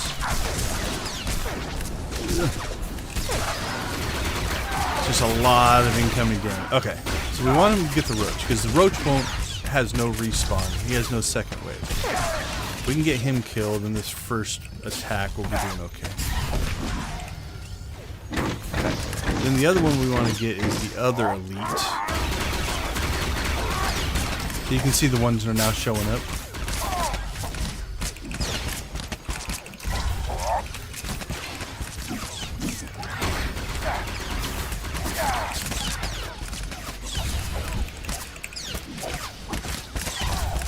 Okay, actually in pretty good shape now. So if we eat it now, we'll be okay.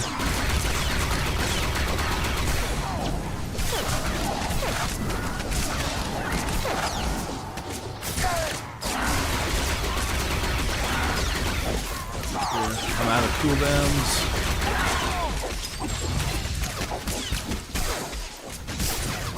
Come on, Bessie. Alright, not too bad. Actually, that was a pretty good clear for the first, what, Now what's interesting is, as long as, I don't know, I've never left the instance, but as long as we... Holy cow, the colonists came all the way over here? That doesn't happen very often. Alright, let's get ourselves healed back up.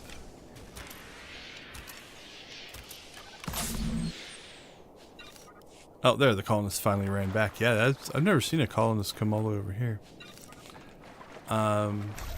Now we're just going to rinse and repeat until we get them all. So hopefully we can get a couple of them to chase us. There we go. Yeah, it's better if they chase us on there when we're on our speeder, because we can get away faster. I think just that one group. Come on.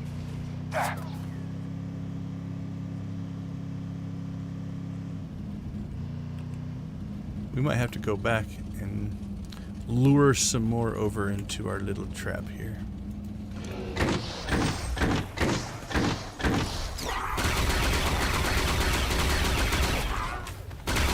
That was actually pretty close. I think we were... Like, if this would have come off of cooldown... Oh, here they come. They're coming to us. If this would have come off of cooldown while we were still fighting, I think we would have been able to do this one in one shot. That was a pretty good first pull.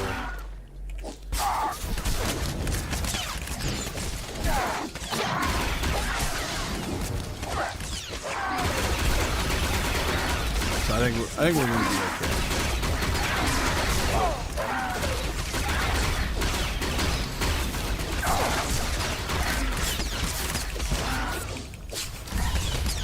So now what should happen is, as we fight these guys,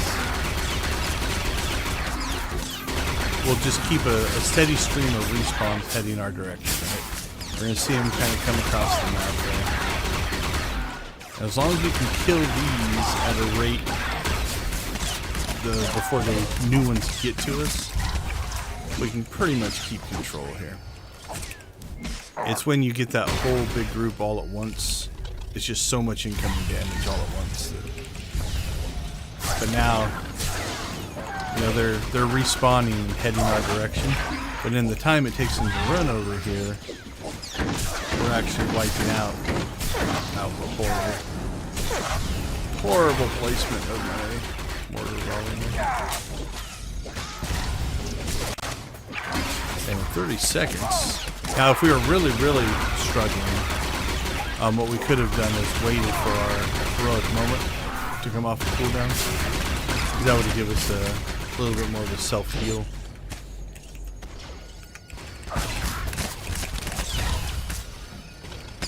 We'll probably still grab it, just make life easier. I might not.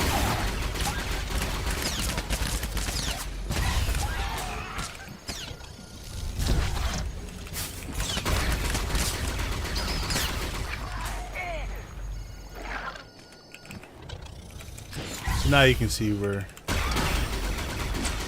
I think each group spawns 3 waves.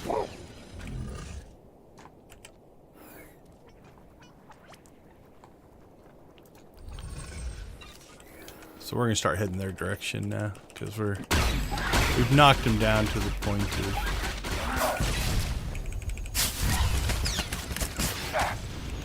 Another thing I've done in this fight is hid behind this building, but that's a lot closer. So I find that getting farther away, like I said, it just takes some time to get to you. And that's time you can be fighting the previous wave. Something's still alive. We're still fighting the colonists over here.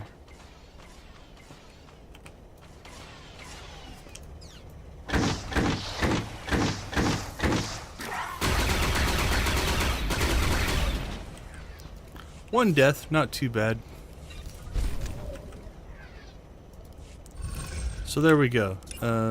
We put in 100,000, and then again, you're gonna notice over here hasn't updated yet, but we're at 108. But yeah, most of that came from not that. just from Osis. You also get 5,000 a pop for the heroics. Yeah, this is a pretty good planet to level conquest on. Okay, Osis is done. So again, we look outside, cleared the farms, we're good to go.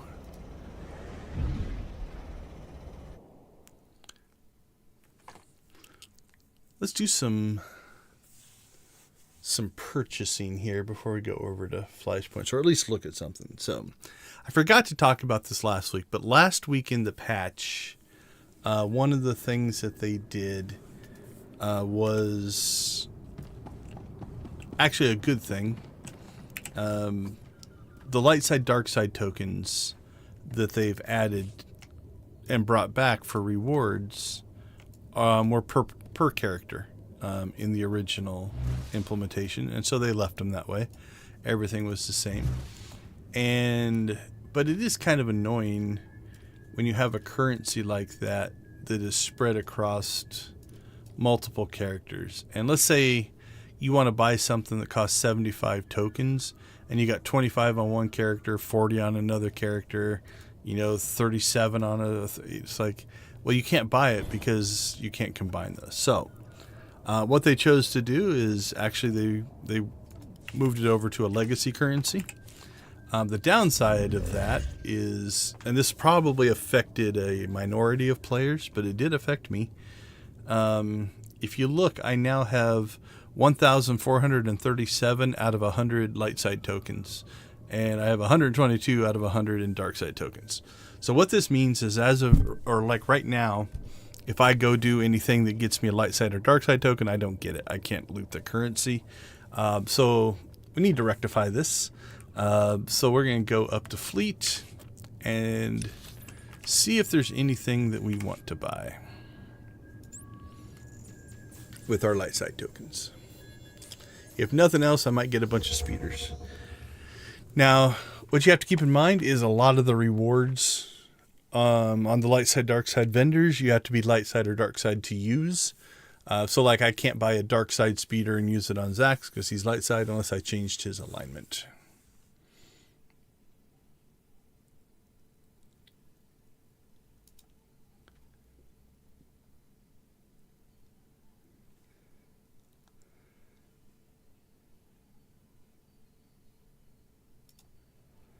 Okay, so what we need to find is, I think they're over here, Galactic Seasons. Yeah, there's the light side and dark side vendors. Now, the reason I have 1,400 light side tokens is I pretty much got everything I wanted off of these vendors. So I'm not 100% sure what we're going to grab here. We probably just end up grabbing a bunch of speeders or decorations or something like that. Okay, so we'll peek at the dark side vendor first. Best prices this side of the galaxy. You check. Sell off our junk. Oh, we can do that. It's interesting. You can do that one, but those two you can't. But they're all 242s, so I'm not sure why.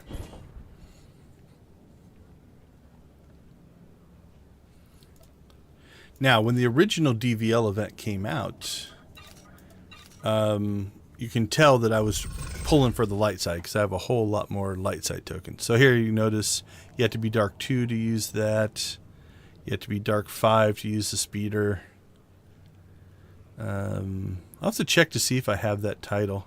Oh, I can just buy that for credits, but I have to buy it on a character with dark side points, I think. Grants you the Stronghold label, Temple of Darkness. Let's test this. It's only 10,000 credits, which I can get back anyway. Appreciate your business. Yeah, so you have to have the force alignment. So I'll have to check on that to see Take a look at the stock. What can I if get it's something you? I want. Same thing here. This is a decoration. I have a couple of those. Okay. Appreciate your business. Let's get over here to our light side token. So we've got the Galactic Command light side vendor, which this might be a new vendor. Glad to share my skills with someone talented. Let's see what we have in here.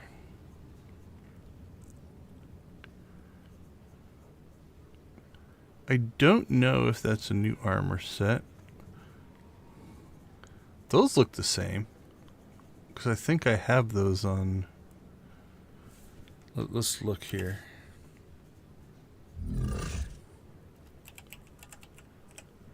Yeah, so the Noble Champion Speeder, Recon Bike. Okay, so this vendor must not be new for the event. I was hoping this would be a new vendor. Righteous Autocannon. Yeah, I know I have that as well.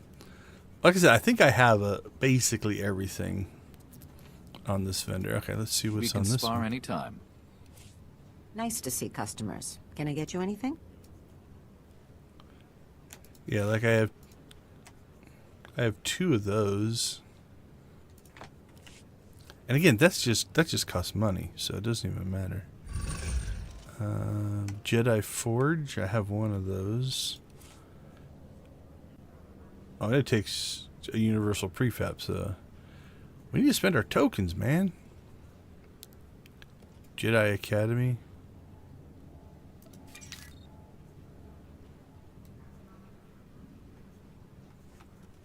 Okay, let's check something here.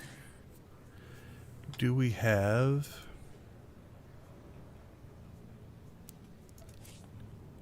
Yeah, Jedi Academy. So I already have it, so let's see if it'll tell me that I already... Yeah, it's grayed out. So, okay, I can sell that back then. Only the best sold here. Okay, so at this point, I'm probably going to do a little bit of research. But again, that's all of that gear is just for credits. So that doesn't matter. Feel free to browse. Using a lightsaber is just as much science as art. So what is this one? Opens a crate to free an adorable tauntling to add to your collection of pets. Okay. Do we have a tauntling?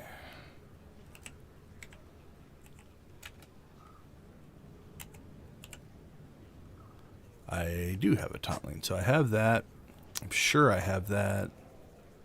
I'm pretty sure I probably have the gear set, or the multiple gear sets. I'll have to look at that. But yeah, worst case, what I'll probably do is at 50 a pop, that's 150. I can buy 10, basically 10 sets of these speeders for my characters if I don't want anything else. I could also check on the weapons.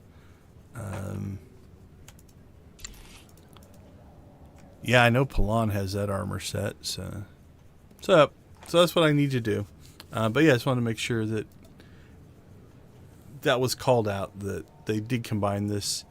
This is something that the player base was asking for, and so it's good to see them actually do that, right? Like their initial reaction, their first reaction is like, there's technical reasons why we can't. But the nice part now is they did figure it out, and they did it during the event, which definitely is going to help some people out. For me, it just caps me on the currencies. It's one of those that unless you get into I must maximize everything, being capped on the currency doesn't really matter if I'm not going to spend these tokens on anything anyway. So now when I fight the bosses and they drop the 1 token, I don't get it. So I'm not going to get like 20 some tokens probably. Obviously I got less dark side stuff, so I'll probably spend my dark side tokens so that I can fill that one up. The light side ones I might not bother with. So okay, that is we can that. Spar anytime. What do we have next? Light side, dark side tokens. We did Nar Shaddaa bounty. We did Osis. We did. We have flashpoints. We have artifacts. We knocked out Vet's date night. And we do have to go through the armor sets.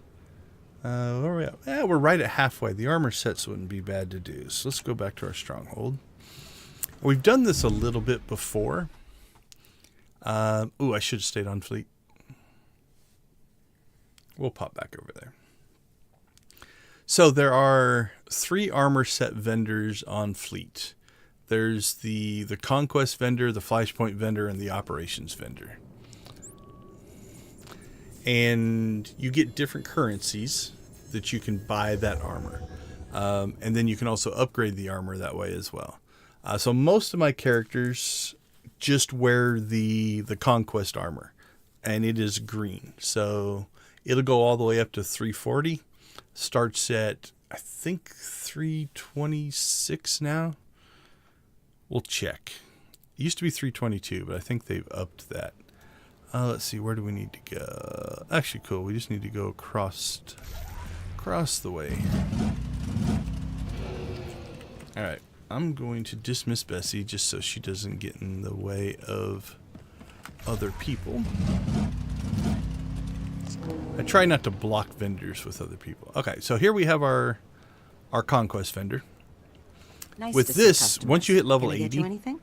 you can basically buy yourself a full set of gear for conquest accommodations and credits. 324. So 324 is where this gear starts out at. And this is going to be a set of gear that, for the most part, you can use for most all the soloable content. But if you do want to increase its stats, Feel free to browse. then you can take that piece of gear. So let's just grab... I've got good suppliers. Only the we'll best grab sold this here. earpiece. So 16,000 and 10 conquest combinations. It's refundable for 2 hours. Okay. So if we look at our currency, conquest combinations, just this week I've made 2,845. You can get a whole set of gear for probably 100 or so. If you look at it, 10, 20, 20, 10, and some credits. So if you play any at all, you're going to have enough conquest combinations to get the gear. So once you have that piece of gear, you can come over here, and now I can upgrade it to 326, which is another 25, 328, 330, 332, 34, 36, 38, 40, 42, 44. Is that where we're capped out at right now?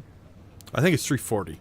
340 for most of the gear and 344 for some of the Feel free to browse. operation stuff. So you'll notice that, on this character, come on, pop in there. There we go. I've got everything basically rated at 340 outside of my earpiece and my 2 relics, which are 344, because you can go a little higher on the operations stuff.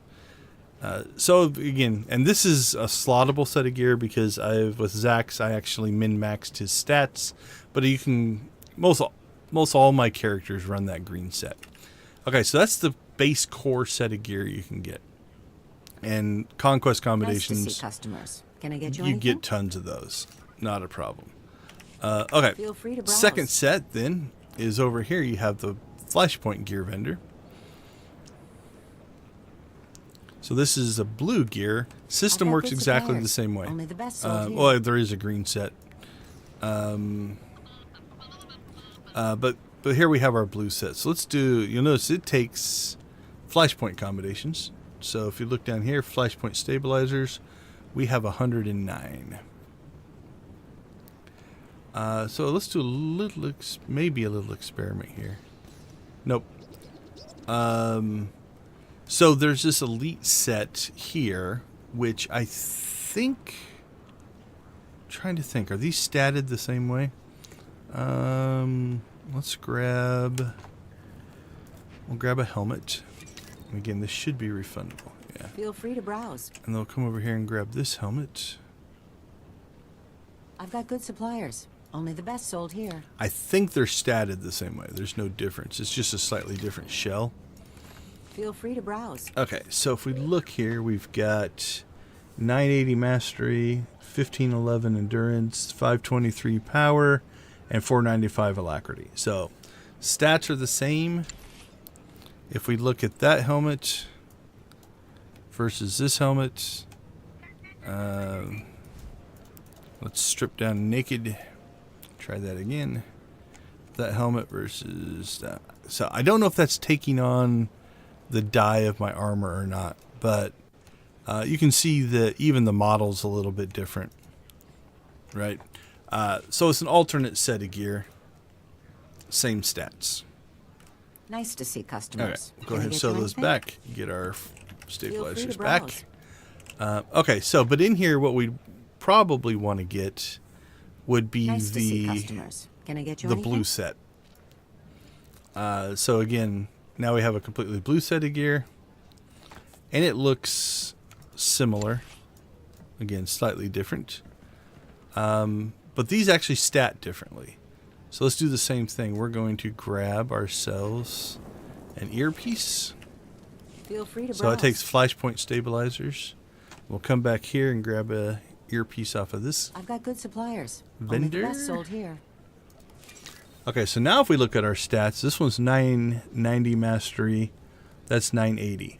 1367 endurance. Is there an old junker 1338. So taking up higher space in your endurance, hangar less bay? endurance. Donate it to the 684 Resource power, Reclamation Initiative 729 power, and then the same critical. So it shifts the stats over. Like this one is more mastery and more endurance. This one is a little bit less mastery, less endurance, but more power. The way I look at that is endurance is health. So this is more solo survivability, where in Flashpoints you're playing a role. Having more health isn't as big of a deal in a Flashpoint, because you should have, if you're running them as a group like they were intended, you would have a tank and a healer and all that kind of stuff. So again, slightly different set there. Now if we go over here, we have a couple of different things. We got the R4, which is a specific operation, but we have our operation gear vendor here. Now he will sell all kinds of stuff to us if he will open his inventory. There we go. Can I get you anything? So I think, yeah, that's. We'll talk about that in a second. We'll talk about that in a second. We'll talk about that in a second. What I'm after. There we go. Let's get the Ricotta earpiece. Should be the only earpiece. Yeah, okay. Feel free So now if we look at this one, we've got way more mastery, way less endurance,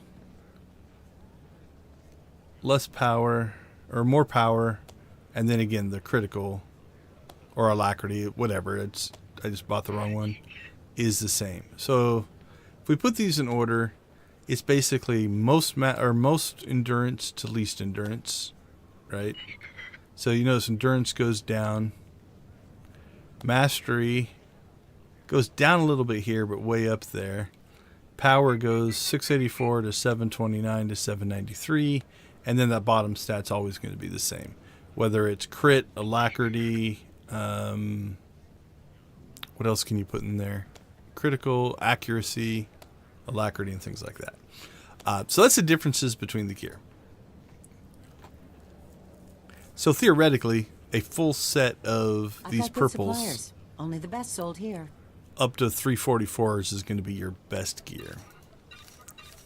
Okay, so now the other thing is you're going to notice on this vendor, there's a Taiwanese set. So let's grab ourselves a helmet from that set. A Colony set.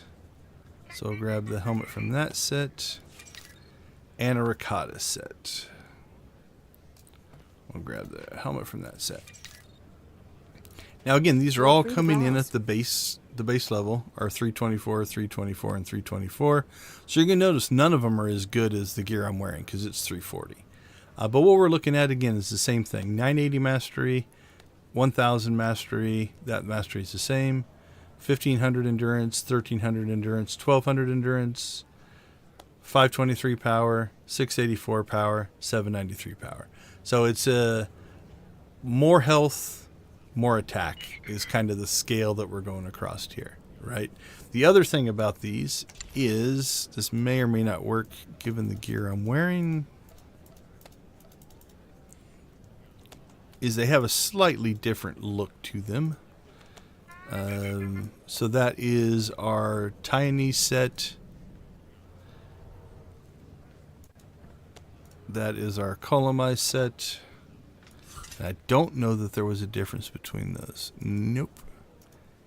And that's the Ricotta set. So without the chest piece, it might be hard to see, which is what we're going to do next. So those are the 3 full sets of gear you can buy off of this vendor. Now, it's interesting because the models for these Nice to see customers. Can I get you are anything? from a free set of gear. I think it was called like Super Commando for the Trooper, and it had different names. A free set of gear that you could actually buy, or you wouldn't buy, you actually got for free when you hit level 50. which was kind of cool. So what I've been doing over the last couple months is I've been converting all of my currencies, so my conquest commendations and my flashpoint commendations, over to operation ones. So if we look at our currencies, you've got the conquest, you've got the flashpoint, and you got operations.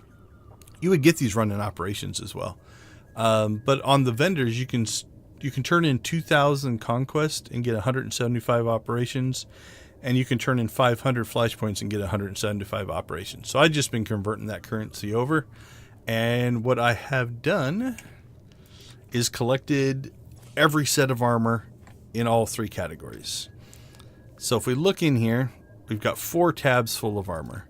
We've got the Taiwanese set, and there's 10 sets. There's Bolt Blaster, which is DPS for troopers and bounty hunters. We've got Bulwark, which is tank for warrior and knight. You've got Demolisher, which is tank for troopers and bounty hunters. Duelist, which is DPS for inquisitors and consulars. Healer for inquisitors and consulars. Let's see. No, Duelist is tank for inquisitors and consulars.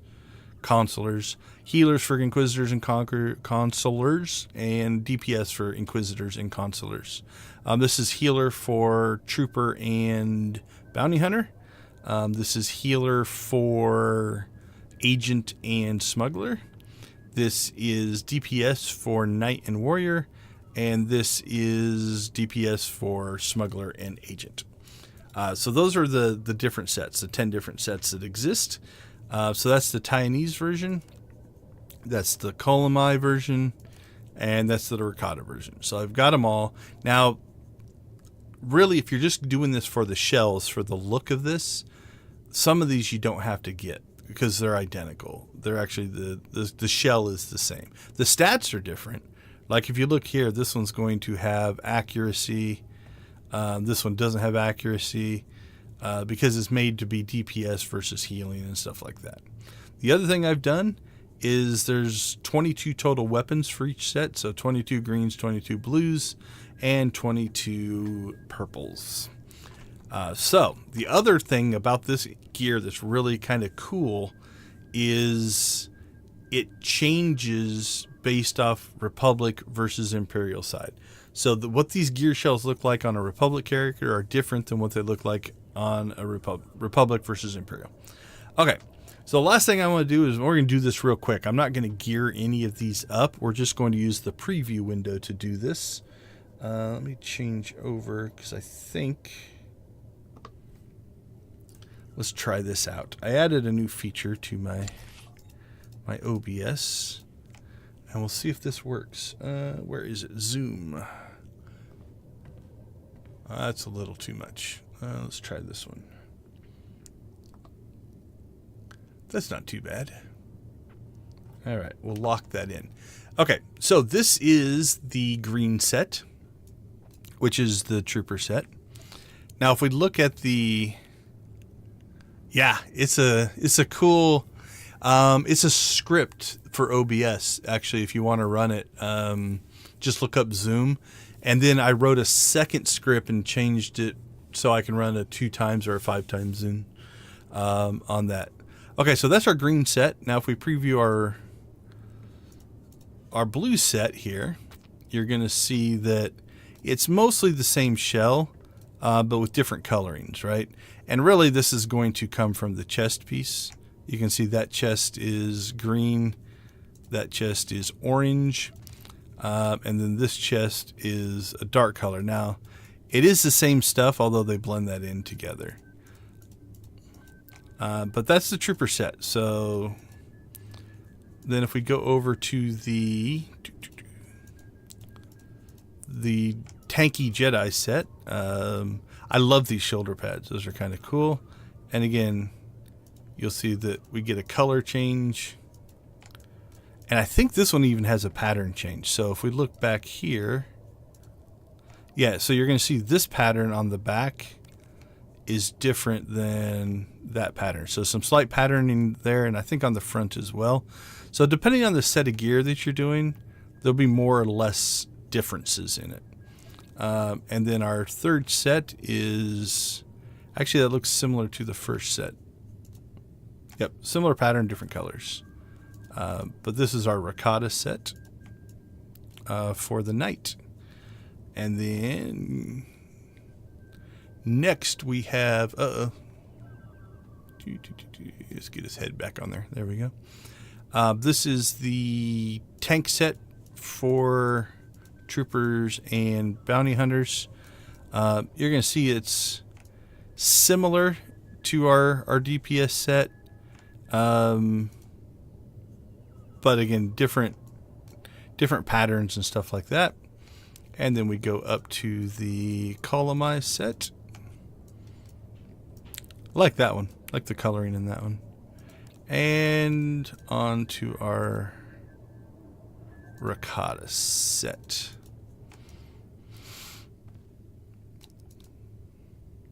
All right, and then next is our duelist. So this will be our tanky Inquisitor consular set.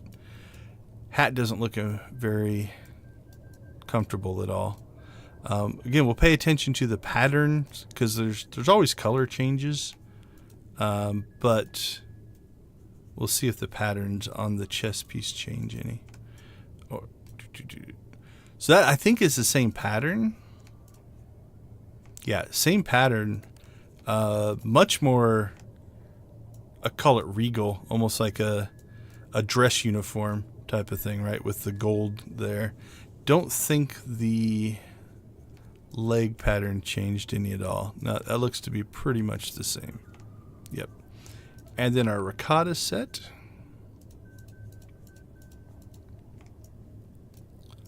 Definitely more subdued. It's interesting. I almost like the blue set the best on that. We'll go through weapons in a minute. Okay, on to our Force Healer set. So this is our Consular and Inquisitor healers. We'll check the patterns. Okay, so this definitely feels like it's got a different... Yeah, the whole armor set in the front is different between the green and the blue. Check the back. Yeah, so that's the back of the robe. That's the front of the robe. I'm going to move that over a little bit so it's not in the way so much. Okay, so the blue set definitely different. Oops, I lost my chest piece. There we go. And then our ricotta set for Force Healer.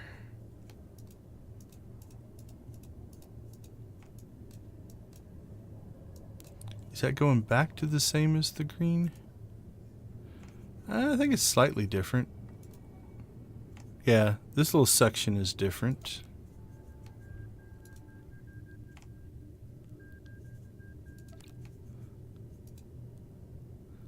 So it's similar on the green or the blue and the purple, but different on the tiny set. So, all right.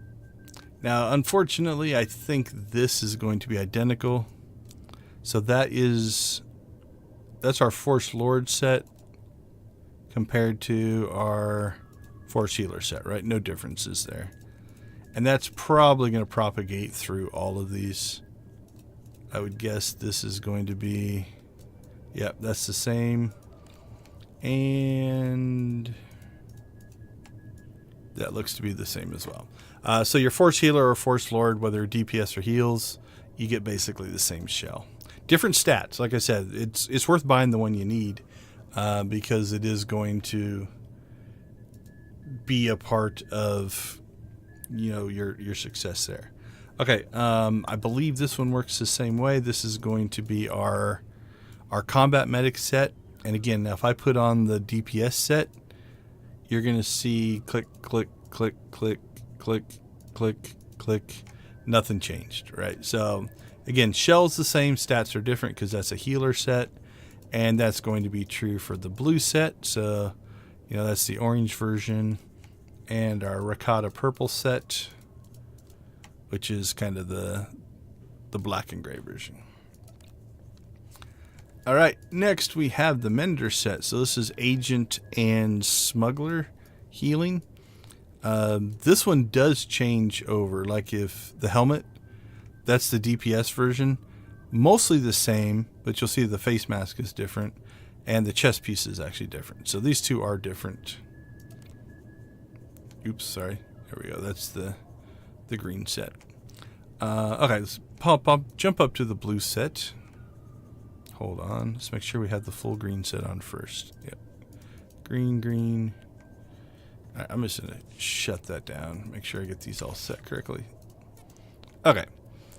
So that is our...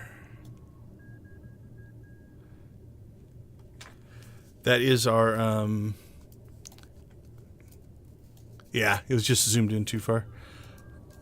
So there's our green set for that one.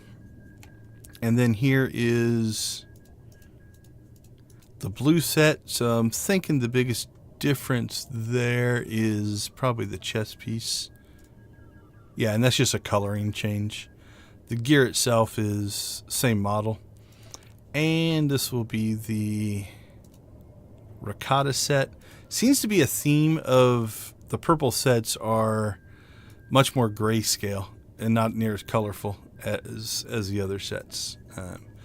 All right, over to the Pummeler set. So this is your DPS for your warriors and your knights. Again, I love these shoulder pads. Don't care necessarily for that color, but then there's this set. Actually, Palan is wearing this set. I like the orange and white version of that gear. And then we have the Rakata set. I don't see a ton of difference.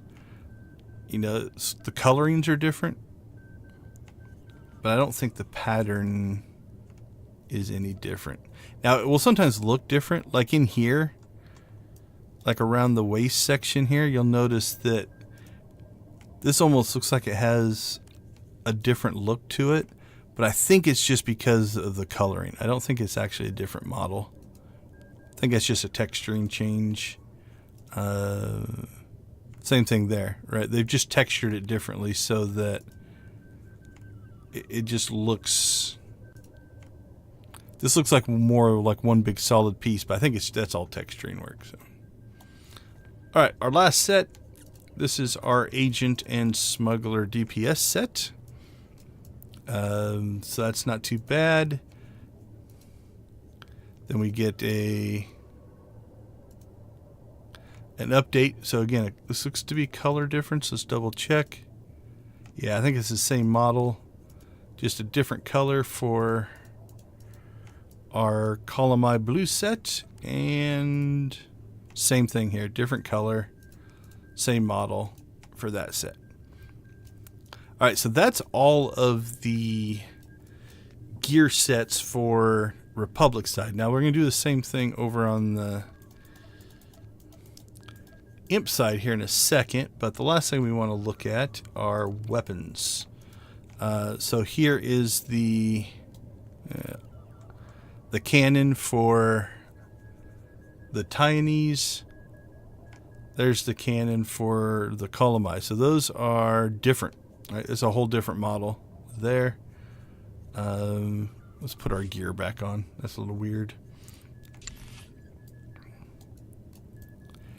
All right, so we've got Taiwanese, Columbi, Rakata. Definitely different. That one I kind of like, actually.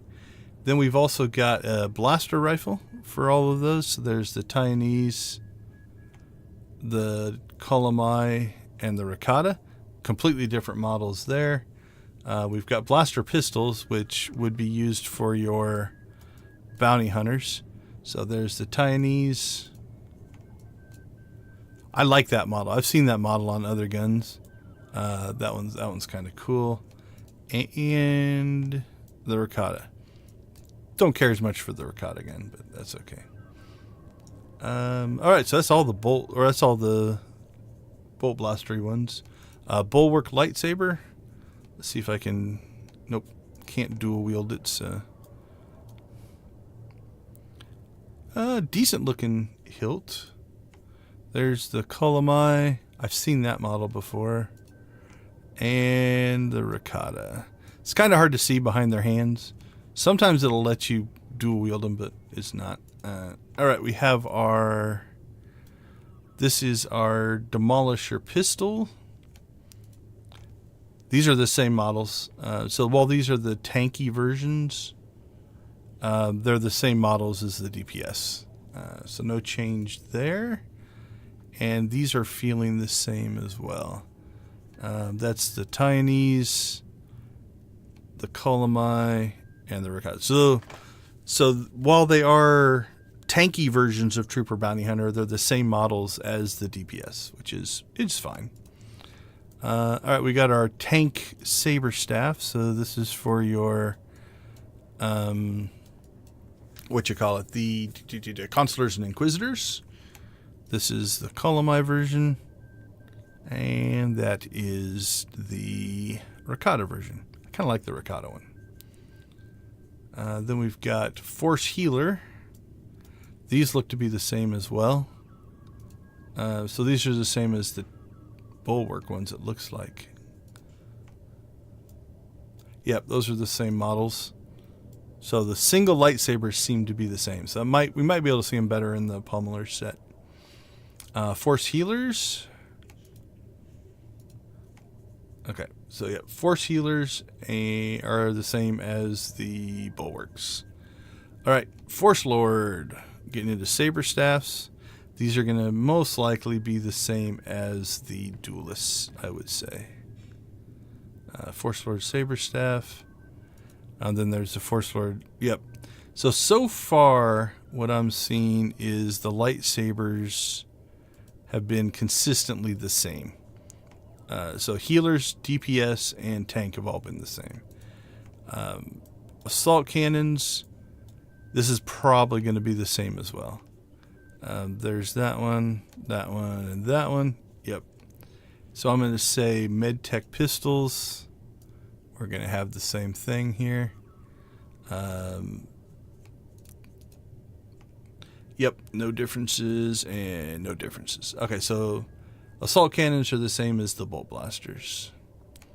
All right, Mender's pistols.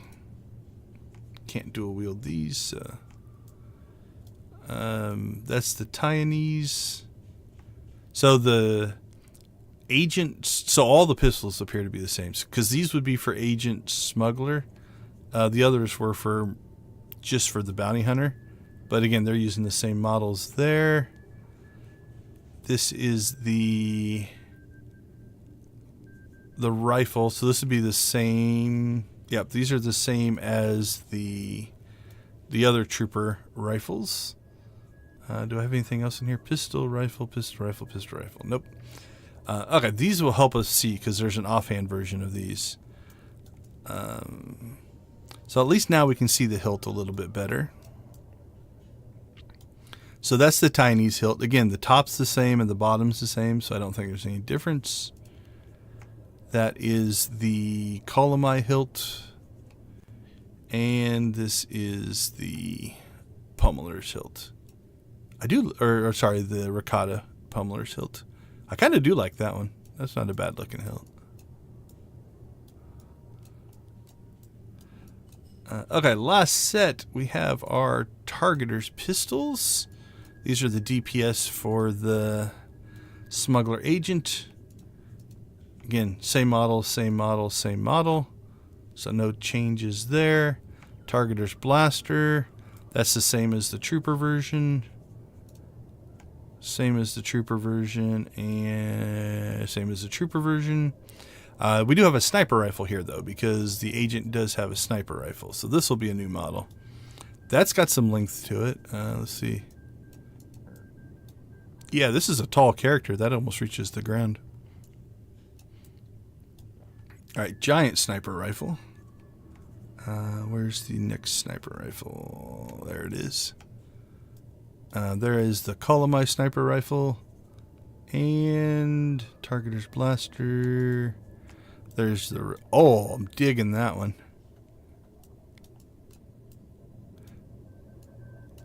That's the Ricotta sniper rifle. I think there might be one of the Rat Ghoul sniper rifles that looks a little like that, but I might pick that one up on one of my characters. Okay, let's see. Let's get out of zoom mode here.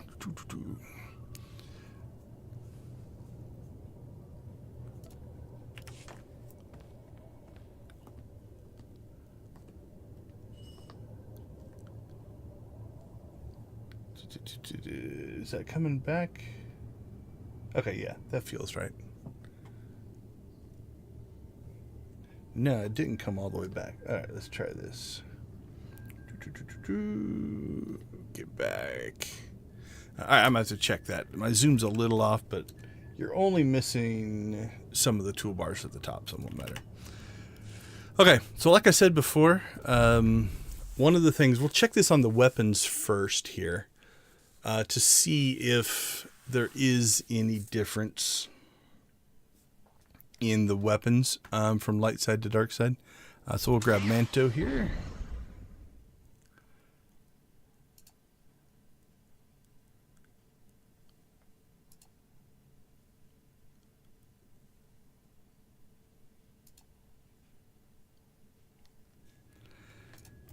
All right, so let's check the weapons real quick, because I think they're going to be the same on both sides, so we won't go through all those again. But the gear will be different.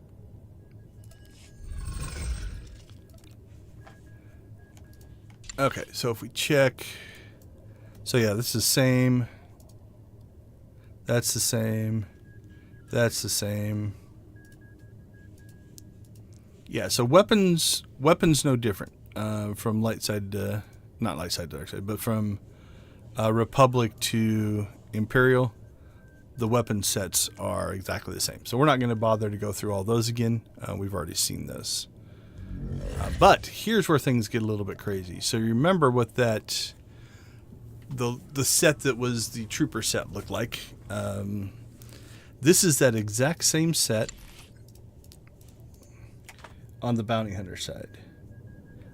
So let's do this. There we go. Lock that in place. So that is the same set of gear, but a completely different model. So just as a reminder, you know, if you go back and see, like, this was the bigger shoulder pads, had kind of the weird no neck helmet and stuff like that. Okay, so here is our Taiwanese set. This is the same armor in the Colomai set. Looks to be mostly a color change. Let's check. Yeah, I think it's the same model. That model doesn't look any different. It just changes the color. That one, is that just all colored? I think it's all texture work. Like under here it looks different, but I think that's just, oh no, it is a little different. So this section right in here, underneath the arms, underneath the shoulder pads, definitely has a different model. Even these look like there's a detail here, but I can't tell. Is that flat? It looks flat. I think that's all texture work in the shoulder pads there. Let's go back one more time. Yeah, where this one looks smooth and this one doesn't, but I think that's all being done in textures. So it, like, this set looks more layered, but that's just creative texture work. So nice job on whoever the artist was that's doing that one. Okay, so let's get this back on. So this is our Colomai set. And then let's see if there's any differences in the helmet. Nope, helmet looks the same. I think the rest of it will probably be the same. Yeah, we'll check that belt. The belt looked a little different. Can't tell if it's just because it's loading or... No, I think it's more ornate. Yeah, but again, I think that's all texture work. Like that detail on the sides goes away on the blue set, right? And on the green set. So I think they've just done a really, really good job of their texture work to make this look different. What about the... Yeah, same thing. Put your hand back down, dude. What are you doing? Same thing here. It's like, if you look at that glove compared to this glove, I think the model might be the same. They've just done really, really good texture work. So very cool. Okay. This is our bulwark set. Completely different than the Jedi robe version that we saw earlier. Same thing here. Yeah, this looks to be mostly, I don't see any model changes there. So that's a color change. And then up to our purple set.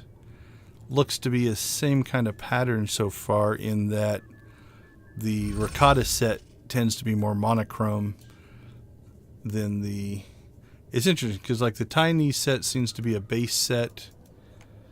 And then our blue sets are probably our most colorful sets so far, and then monochrome for our Rakata sets. Okay, on to the next. We have the Demolisher. So this is the tank, trooper, and bounty hunter. Again, a completely different looking set of gear. Some similarities to the DPS set, right? You can see some theming going on there, but definitely different details going on there. And we move up to our columnized set. Mostly texture work there. I do kind of like this asymmetrical blue stripe that they've got going on. It's down the back of the leg as well. All right, there we go. And then our Rakata set. Again, looks to be the same model, just in a far more monochrome version. Stripe still there. Kind of gone over to orangish red highlights. Don't think that stripe was on the green set. Yeah. It's not there on the green set. No, actually it is. I stand corrected. It's actually, it just blends in so much that you don't see it. So is it on the back of the leg as well? Yep, it's there. Okay, interesting. That's cool. Okay, here's where things get really different. Gone are the simple Jedi robes, and in come the crazy Sith robes. So this is our duelist set. So this is the tank set for consulars and inquisitors. That is a completely different look. Going all in Sithy there. So this is our columnized set. Seen mostly... the robe might be a little different there. Yeah, so this has like the center section that drops down, where this one... Is that different, or is it just texture work? Actually, I think it's still there. I think that's clever texture work. Because those look like two different models, but I think... Yeah, it's the same model. It's just the way they've colored and textured it there really makes it stand out as two different looking sets of armor. So kudos to the artist that worked on that one. Okay, let's get this back down to his crazy headgear. And then this is the Rakata version. This one bucked the trend a little bit, in that the blue version is our more monochrome set, where our purple Rakata set here, definitely the most Sithy feeling with the red, I think. All right, what's next? Consulars and Inquisitors. This is our Force Healer set. And I'm going to go ahead and do both of these at the same time. because this is that's our Force Lord set, and there's no difference. So the Force Lord and the Force Healer, same set of armor, different stats, same set. All right, darker gloves, darker belt, darker. All right, so this one's gone more monochrome. Let's see if there's any differences here in the shoulders, because that's probably where the most detail is. Now it looks to be the same general texture. This stands out a little bit better, but all right, then our Ricotta version. So same thing here. They've gone kind of Sith red. The question is they do the same thing here? Yeah, so it's just the color that's making some of the texturing and stuff stand out a little bit more. Same general pattern there. Yep, so not a lot of differences, just colorings in those sets. And again, I'm going to do the same thing. That's the DPS set with no changes. Okay, moving forward to our MedTech set. This should be the same as our DPS set. So that's the MedTech. That's the DPS. So same set of gear, same shell anyway, different stats.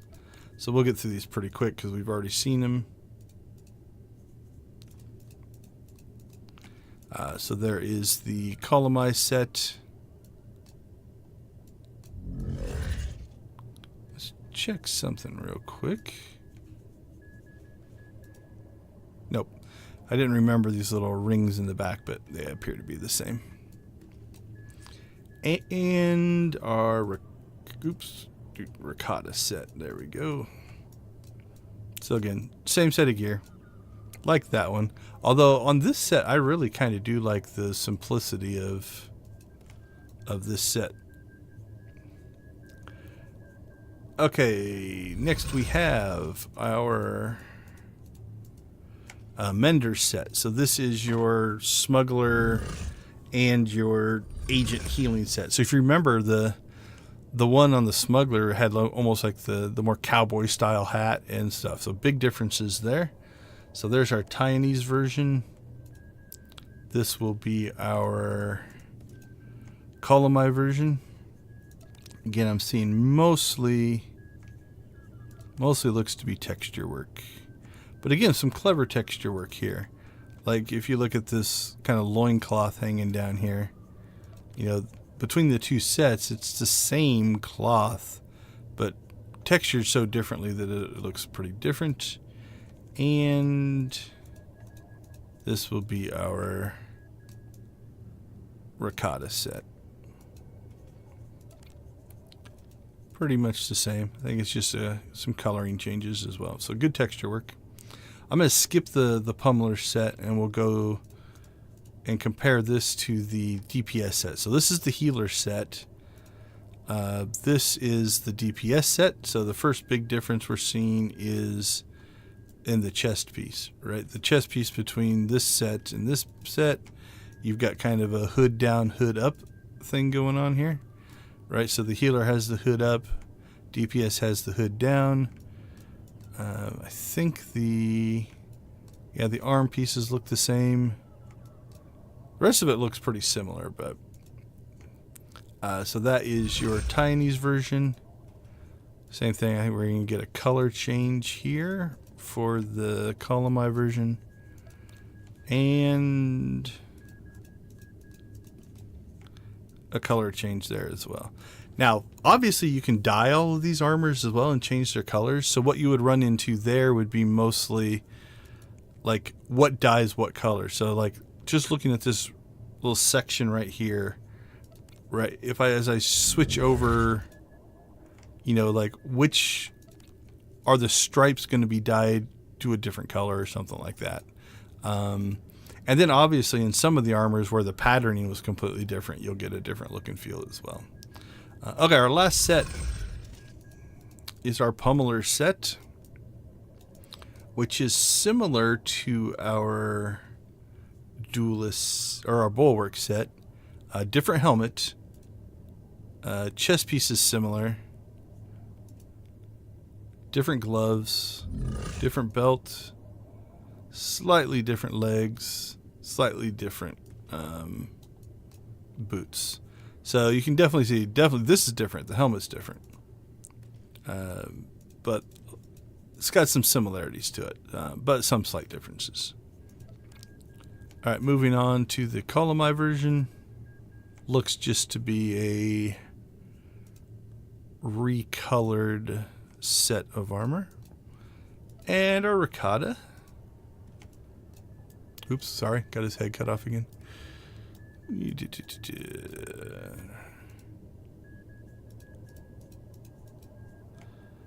That's pretty similar to the look that I've got Dominatus in. I think he's got the Dreadseed helmet on, and I've got different dyes in it, but kind of like that version. The Ricotta version of this armor looks really good. So, all right, so that is all of the armor sets. So you have essentially 60 different armor sets, 30 on the Republic side, 30 on the Imperial side, because they do have different models depending on which side you put them on. Okay, what do we have next? We got either Flashpoints. I think Flashpoints is our next thing on the agenda. Flashpoints and artifacts. Let's see, where am I at on Conquest on this side? We might just stay Imperial side for this.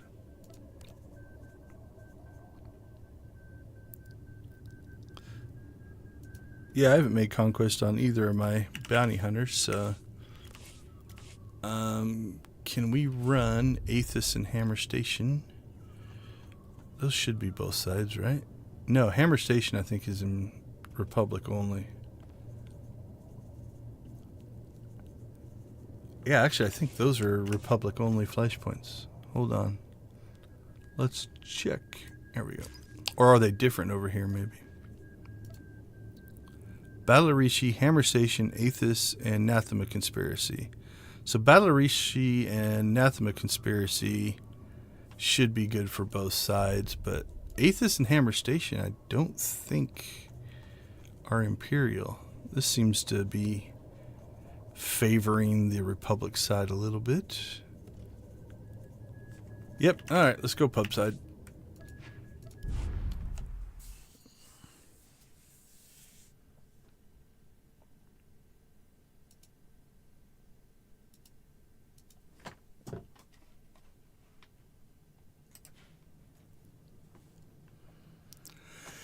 Alright, well, we've already made Conquest on Zax. We could run him tanky. We could get the other Zax. I think he's made Conquest. He's already made Conquest.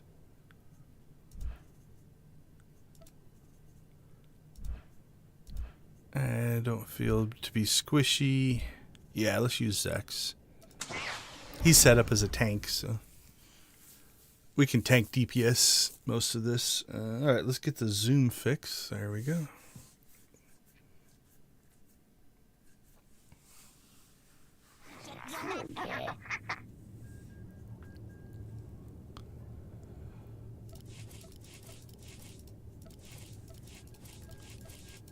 Okay, so let's see. Hammer Station should be first in the flow.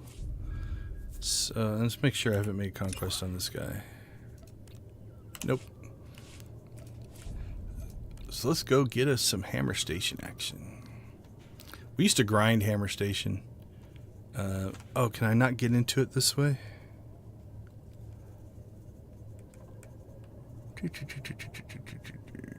Nope, it doesn't look like it. Alright, let's check something here. Before we get too deep into this, I'm going to pull up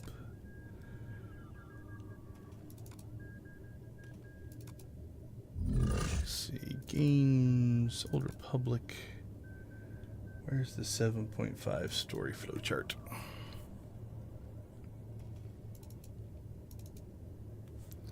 Alright, let's pop over and look at...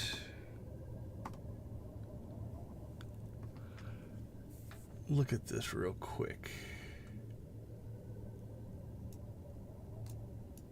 There's Aethys. There's Hammer Station. Actually, I think you can do them on both sides. I think you just have to go... You have to go to Fleet to make it happen. Alright. Well, the Imp Guild needs more conquest, so let's go over to the Imp side.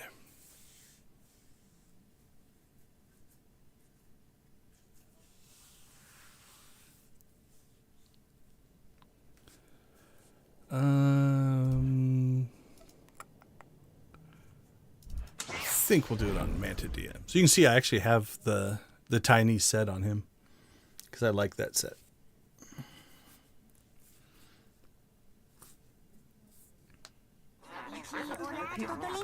You'll see. All right, off the Fleet we go.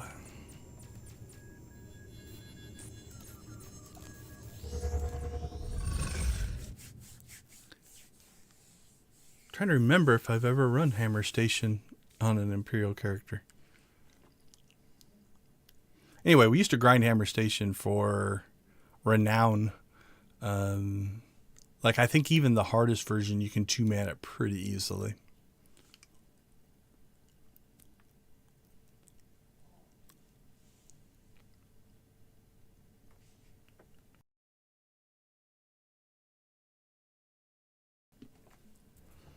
Aethys I don't remember, but Hammer Station for sure. Okay, so what are we looking for? We are looking for probably mission departures.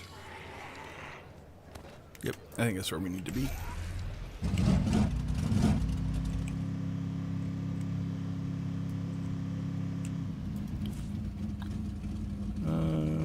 Should be that one. It should be on the left side, if I remember right. Colicoid, Cademimu, Red Reaper, Mandalorian Ravers. There's Aethys and Hammer Station. Nope. Okay, so Hammer Station and Aethys.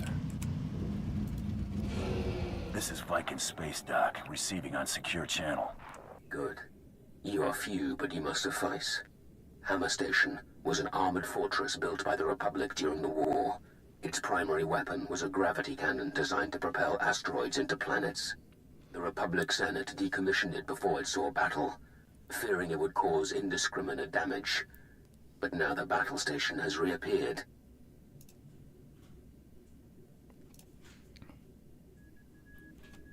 You show up in a hologram, treat me like your personal strike force.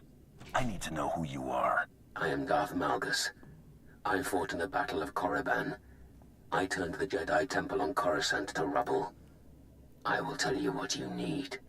The Adversar hegemony is a minor galactic power based on xenophobic expansionism. The Adversec themselves never troubled us before now. But somehow, they've acquired Hammer Station and begun conquering unaligned systems near our border. Malgus is chatty. Where did the Adversec get their hands on a decommissioned Republic battle station? An excellent question. I have no satisfying answer. The Adversar hegemony believes that because we are at peace with the Republic, we will ignore the aggression of other nations. Their conquests are rightfully ours. You will show them their error by boarding and destroying Hammer Station. I will obey? No, that's not going to happen. I don't work without a contract. Not even for a Darth. I have dealt with bounty hunters before. You will be satisfied. While you're aboard, there is one other matter. I would know how Hammer Station was acquired, and whether the Republic was involved. But do not allow yourself to be distracted. The station has a crew complement of 10,000 Adversec, and they shall stand against you. Alright, so we're going to do this in veteran mode. That's kind of the story mode of Hammer Station. Master mode, I can get close to beating, I think, solo, but that's tough. Okay, hold on. I'm going to check one thing in OBS here. Nope, that's not gonna work.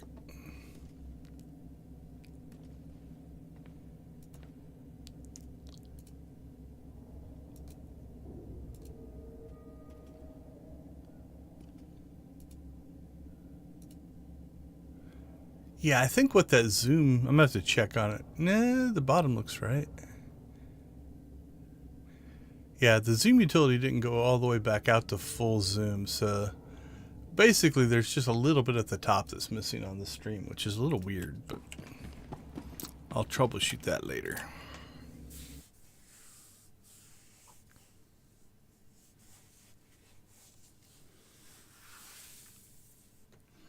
Something's a little funky.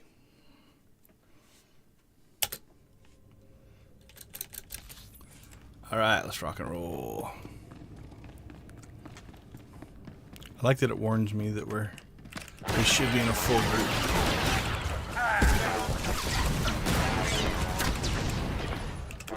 We are gonna have to switch over to the healer here in a second, though.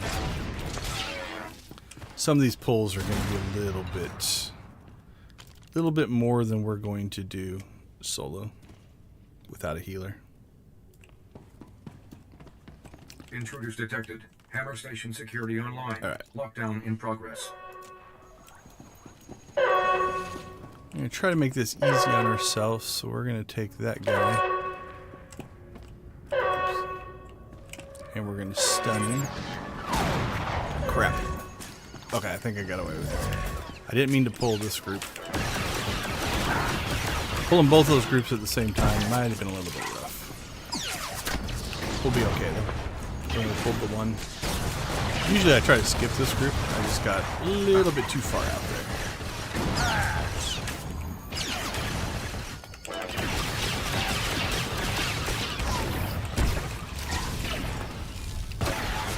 You know what? I'm feeling brave. I'm not gonna stun. Like, so a lot of times what you can do is you stun one of these two elites and then just pull the rest. But we're just going to pull the whole group and see if we can take them. Alright, we're going to run around the corner here. Get ourselves wedged up in here. Get the camera to cooperate. There we go.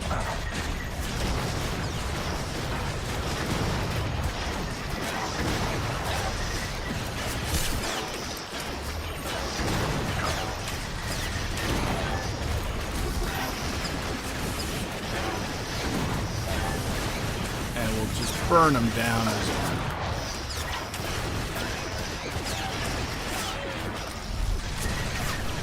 This is probably, this and the final fight are probably the two toughest pulls in the whole Flashpoint. This first run can be a little rough. We'll grab ourselves some free metal and move on. What do I have on this guy? Oh, cool. We can use both the skips on this guy. Cool. Cool. Alright, so in veteran mode, we can't do there's a bonus boss, but he's not available in veteran mode, so you'll notice nothing's popping up down here. In the master mode, you can actually get you have to kill so many enemies, and then you'll get the bonus boss. He's rough. Hammer Station bonus boss is a tough fight.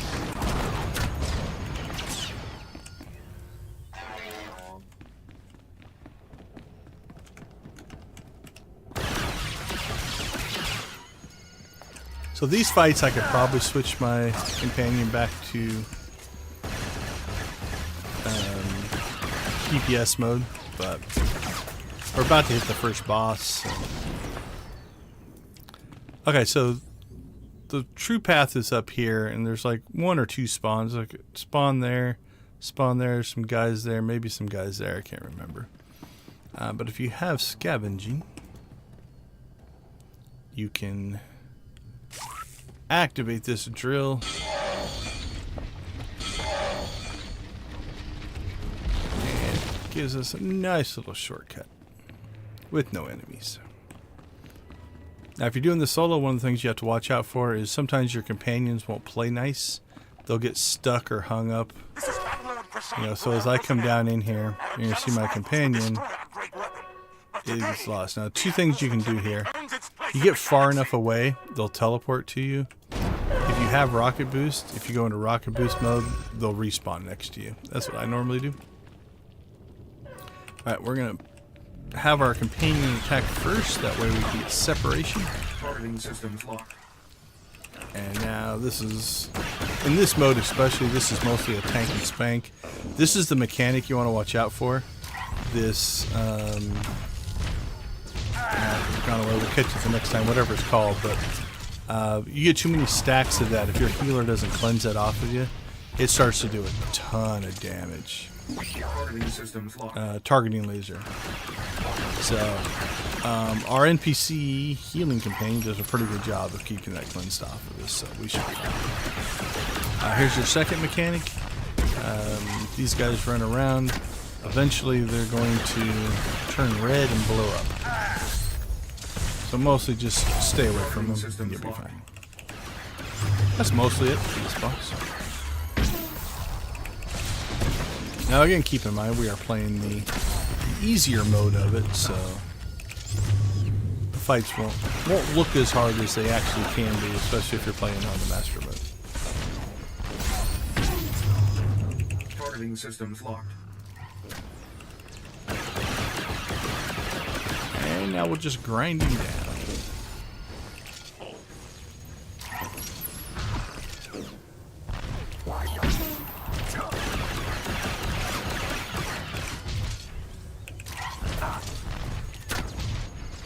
Targeting systems locked.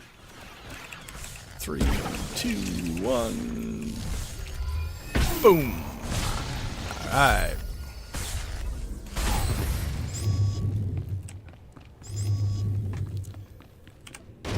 There we go, moving on. Now I'm going to do as many of the skips as I can remember. So this whole corridor you don't have to fight in. You just go around them. If you do pull those guys in the middle, you'll also pull aggro for those guys. And I think the ones that come out of that place up there. So it's not just that you just fight those two, you actually fight the whole room. Maybe not the ones over here. I can't remember. I've skipped it so many times at this point. I don't know what pulls. If you're in a group that's doing kind of the speed runny versions of these, they get annoyed with you if you don't do the skip. I think our companion is a little freaked out. There we go. This one I like to go ahead and get in here, get into this group as quick as I can, because that one over there is going to leap to us. There we go. And now they're all in the area attack range. If your group's all spread out and the guy leaps, but he leaps away from this group, then you have to fight him individually. And who wants to do that? This next fight you can do one of two ways. Again, I tend to like to pull things.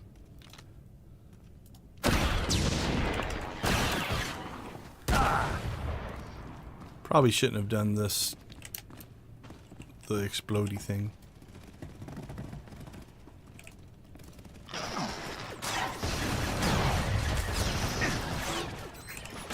But it's the same general principle as that first big encounter where we pulled the whole group in. If you get them all in here and together, we can get them stacked up and then just DPS them down. And hope your healer can keep up. Bessie's doing well, I'm not worried.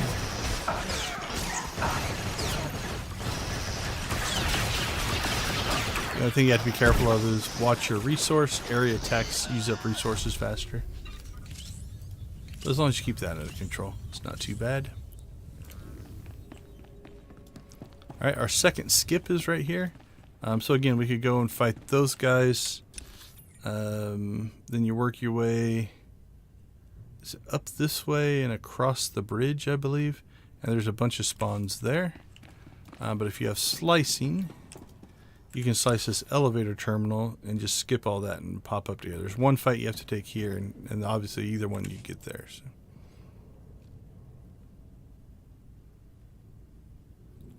Now, if you want the conquest and everything for fighting the groups, feel free. But you're going to find, if you're running in groups especially, a lot of them like to do the skips if you can. So again, we didn't have to fight any of those guys, and then whoever's around the corner.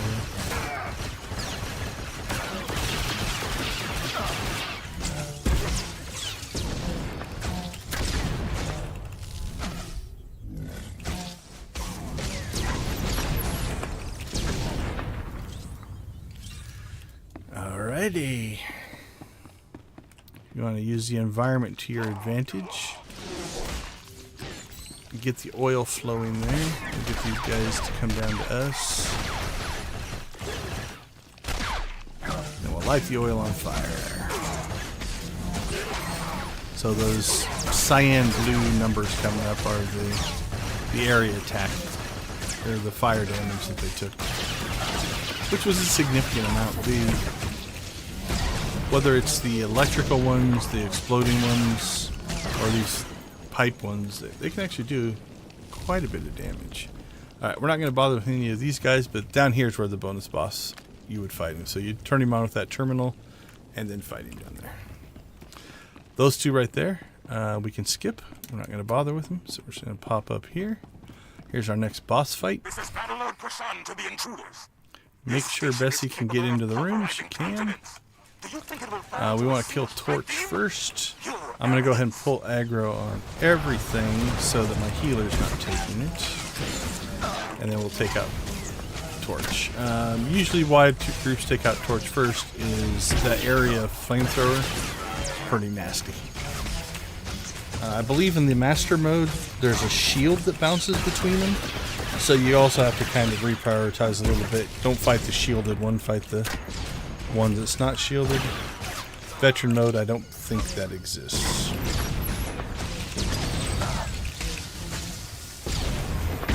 So we took out Torch, took out the healer. Now it's just you and the volcano.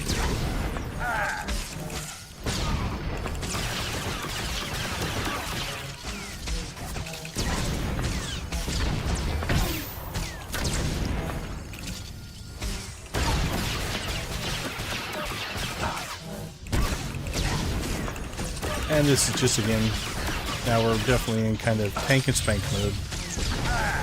We're not even moving. Just stand here, eat the damage, let our healer keep up. Now you notice you can't use these as if you're soloing these, so be aware of that. Let's see, I think this guy's light side. Yep. So there's a light side, dark side choice here. Next little glitchy section, at least if you're running this solo with companions, is your companions are going to get stuck right here. So same thing. We're just going to rocket boost up.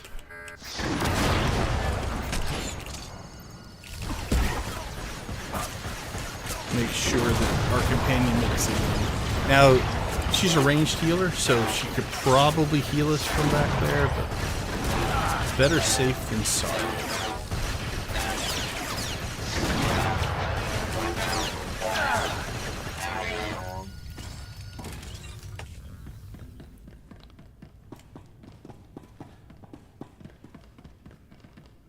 I guess I could have scavenged those, but we did not. That's okay.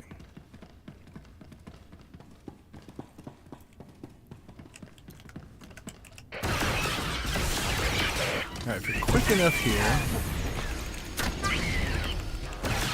I'm going to try to fight these guys before that guy gets to the corner.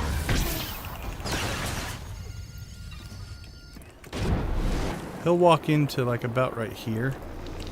So as long as we come back here, we should be able to avoid aggroing that droid.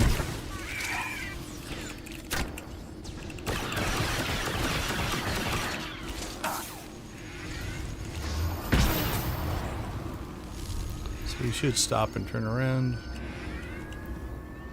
I came up a little farther than I remember. There we go. There was a patch note that you now have to kill these turrets to end the flashpoint, so I guess some people were just skipping those, going across the bridge, and then the final boss is here. They stay aggroed with you, so I don't know. I've never skipped these. We've always just killed them. But evidently that was an issue. Don't know. We are going to, just to save some incoming damage, I'm going to go ahead and stun that second one. And we'll fight this first one. Now you notice that the second one is now healing. So the reason we stun it right away is there's no point in doing damage to it and then stunning it. It's just going to heal back up to full. Like that's 22,000 healing a tick.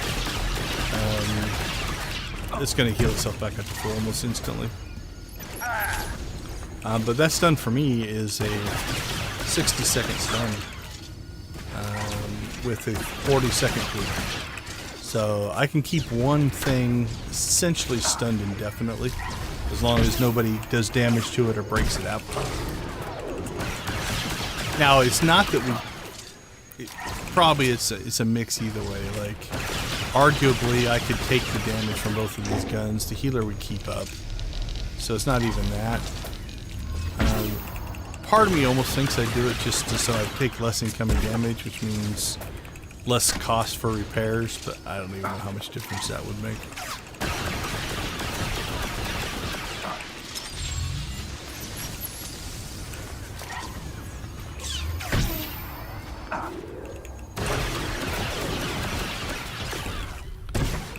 So this part is, I put this in the category of mini boss. Kind of annoying.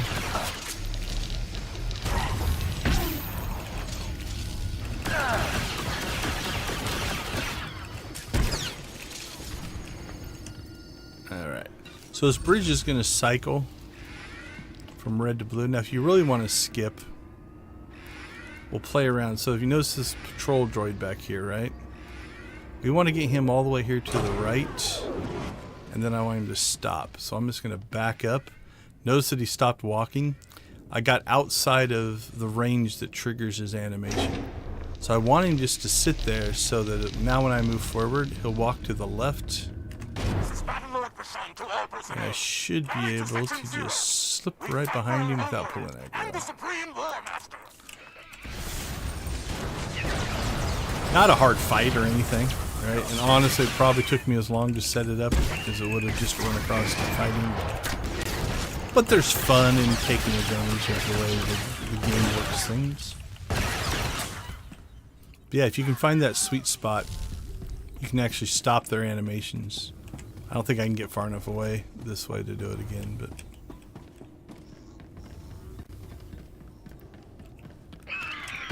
Put these guys back here. I'm gonna take out the 2 front droids.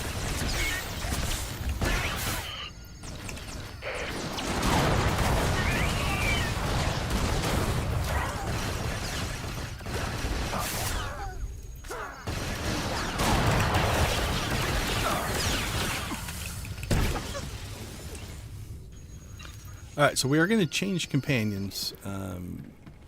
Bessie might be able to pull this off, but this guy has an area attack that he'll plop down these circles that do damage, and your companions don't have any AI that tells them to move out of damage, so they'll just stand there and die. I can manually put her in passive mode. She'll run to me and then turn her back off. It just gets to be a pain, so... For this fight, it's easier if you use a melee companion, because he does have this big knockback. So he'll knock people back, then he'll drop these circles on, and then if you have a melee companion, they'll run back up to the boss, and he doesn't drop them on himself. So we need to find ourselves... Who is melee? Skadge probably is. Shay's not. I don't have a ton of guys on this one. Galt shouldn't be, Mako shouldn't be. Might be Skad. Oh, Torian's probably melee. So we're gonna pull him out. It's a cool guy. Yeah, he's got a big old well, the equivalent of a dual saber, but not 100% sure. What does he wield? Electro staff. Plus he's Mando, so 2 Mandos taking this fight is good. Okay, so he's going to open up with a pretty wicked sweeping gunfire attack. I do my best to not get Torian in that. So I'm going to have him attack from there. I'm going to attack from over here. You will fall before me. Not too bad. Alright, so I should be able to pull aggro. So there's the circle. You can see it being posted out there. He has that knockback, so if you keep this behind you, you won't get knocked off. But you saw that Torian ran back up to the boss, right? Okay, I'm just going to eat that. I'm not even going to move. But your companion, if they get stuck in these circles, will just sit there and die. So there's the knockback. Torian will run back up here. Come on, Torian. There you go. And that also groups everything up as well for us, which makes life easier. I'm going to change my camera angle here a little bit. Try and get something a little better. Yeah, that'll work. But you'll see that he doesn't put those circles right in on top of it. So by having the melee companion, it just means I have to do less micromanagement, and Torian will keep himself alive. So I intercepted them. So what was happening there is I hadn't attacked them yet. So the healer puts out aggro because of the heals. And so Torian was highest on the aggro chart, so they were running towards Torian, so I just intercepted them on the way. Once I did some damage, I passed Torian on the aggro chart, and they chased me instead. Let's dump some of our heat here. There we go. So this fight goes from a holy cow, what a pain in the butt, this is a nasty fight, to really not that hard, just by having a melee healer versus a ranged healer. Makes a huge difference. Like a lot of his damage is taken away by removing those circles from the equation. And the harder modes don't stand in that sweeping gunfire. It hurts. I have failed you. Like as the tank, you should be... What I normally do is just run through. Put your DPS and healers on the sides, and your tank just goes back and forth this way. And so if he's sweeping gunfire on this side, you just run through him and stand on the other side. And then if he's sweeping gunfires that way, you do the same thing. And then your tank or your DPS and healers are on the side, so they're not taking damage from that. Works pretty good. He's overloaded. Primary weapon inoperable. Recommend immediate evacuation. Alright, thanks, Torian. Good fight.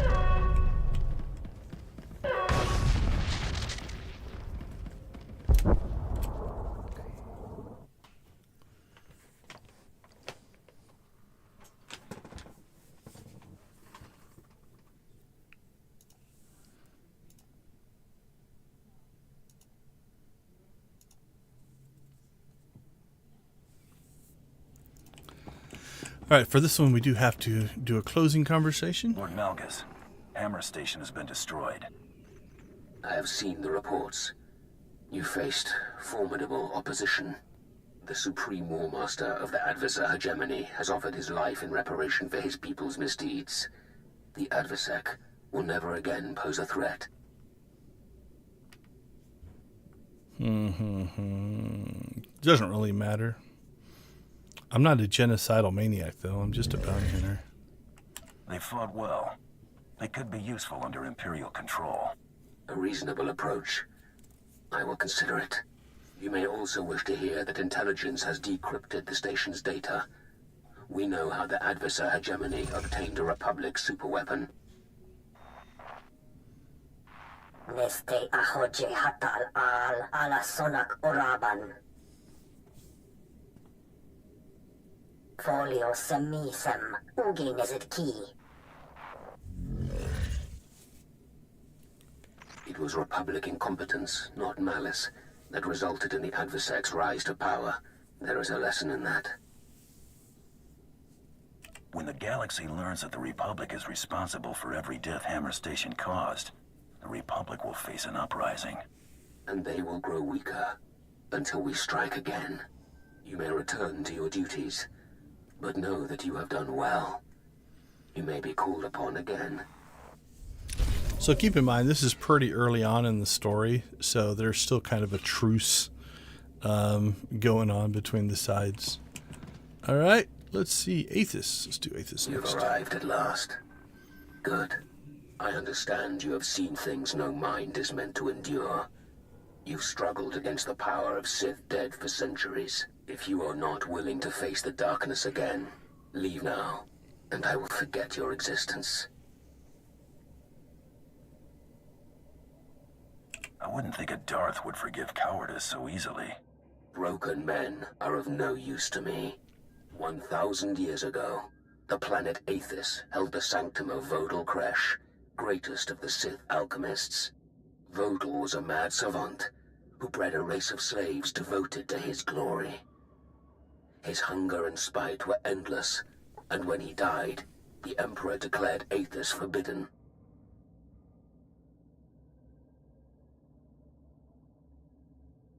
Let me guess. Someone found Vodal's old sanctum. 2 days ago, we detected a signal from Aethys' surface. We believe a Republic survey party landed and disturbed the ruins. Something is stirring on the planet. Whether it's idiot explorers or Vodal's mad legacy, it cannot be allowed to escape. Anything in the target area dies. Good enough?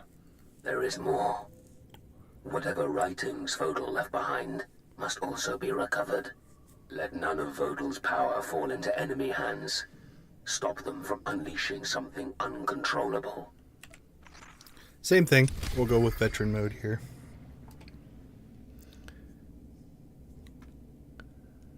Alright. Oh, let's turn that back off. There we go. I'm going to try one other thing here to fix my display tweakiness.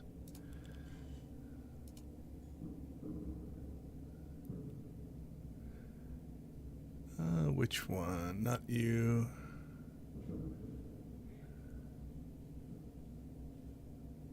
Is it that one? Hold on. I'm going to turn that back on for a second.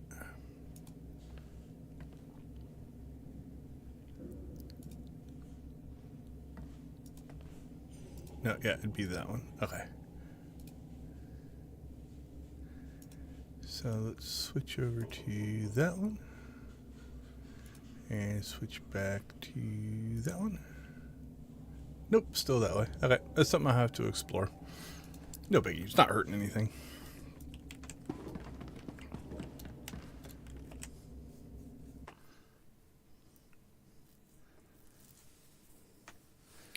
Can't remember the last time I did Aethys on Imp side. It should be the same though. I think all the fights are the same.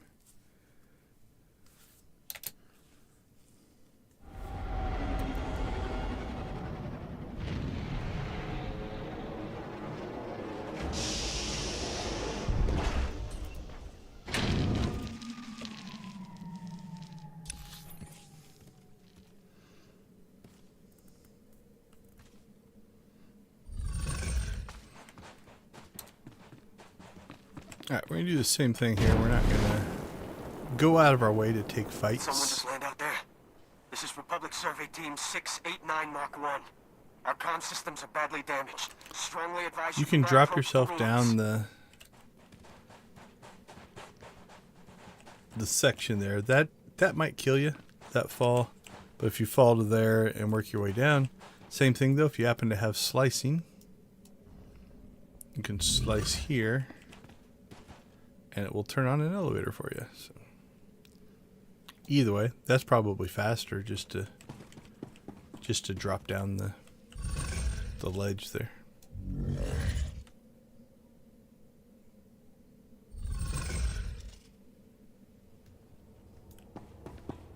Repeat, this is Republic Survey Team 689 Mark 1. First thing I have to do is go over here. We have to get our explosives. Make sure you don't forget to do that.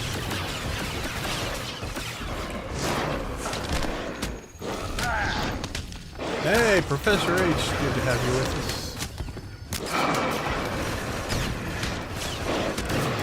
How are things going for you?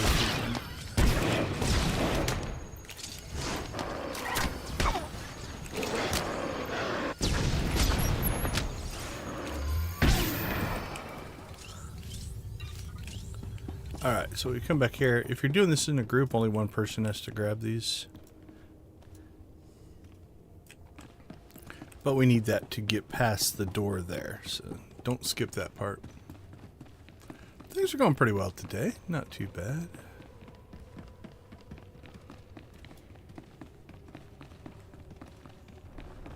Covered a lot of variety today. We looked at armor. We've done we're on Flashpoints now. We did Osis. We went bounty hunting earlier. We had a date with Vet. Probably not going to get to the artifacts, but that's pretty good as far as content goes.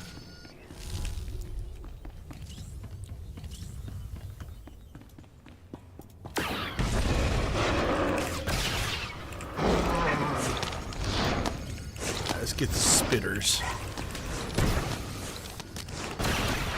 Since they're ranged, they won't come up and get close to us. So we can't use our area attacks.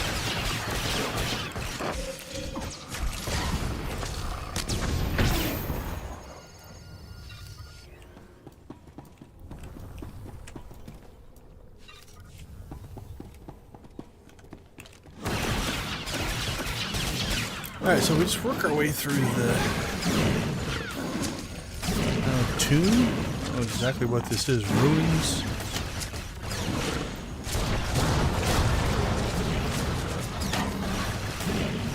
Fighting the infestations along the way.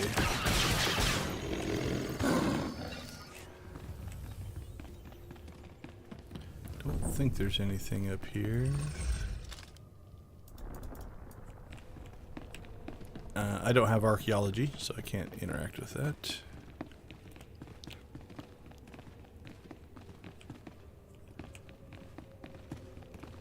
Make sure I'm not misremembering something. There's not a door there. Yeah, no.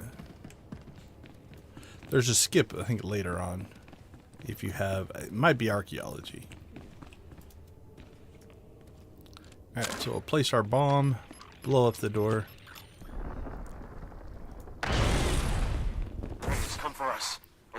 And we move forward. They worship some sort of Sith legend. I have to go.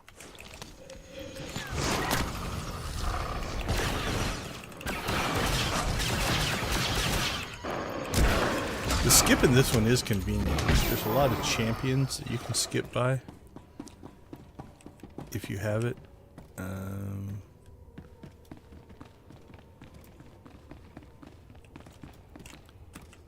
I think this will give us a little friend. There we go. Woohoo! I don't think... Yeah, there's nothing in there we need, so... We shall move forward. Next boss fight is right up here, then that's going to take us outside.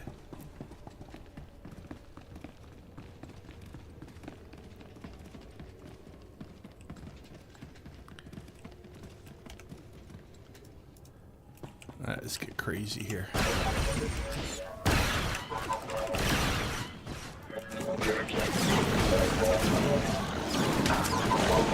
Yeehaw!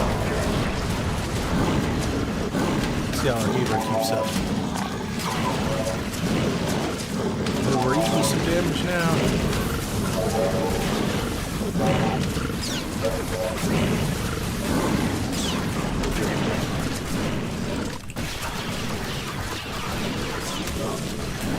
Not too bad.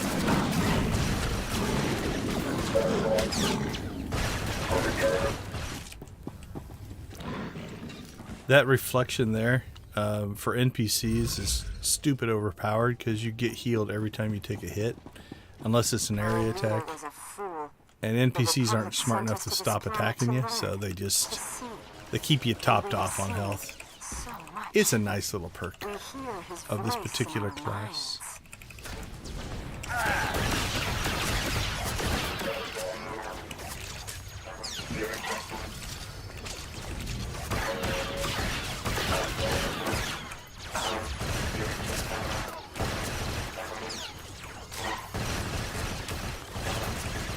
Try to keep our battle droid alive, but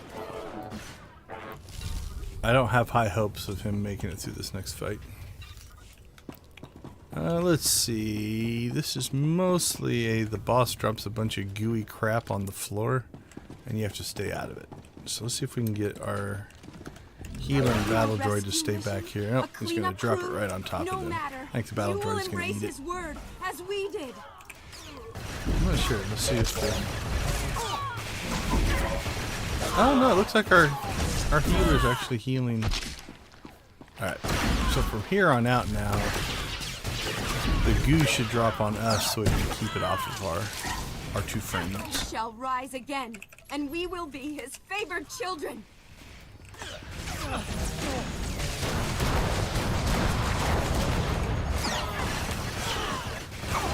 Now I do want to move away from our healer droid though, because once I get that next goo circle, we don't want to drop that on our healer. There it is. Drop it there. See if I can pull them over to me. That way I can do area attacks, take them out, but also hit the boss. Have waited for 1,000 years. Nice. I didn't think our droid would make it. And return the repaired to the stars. droid.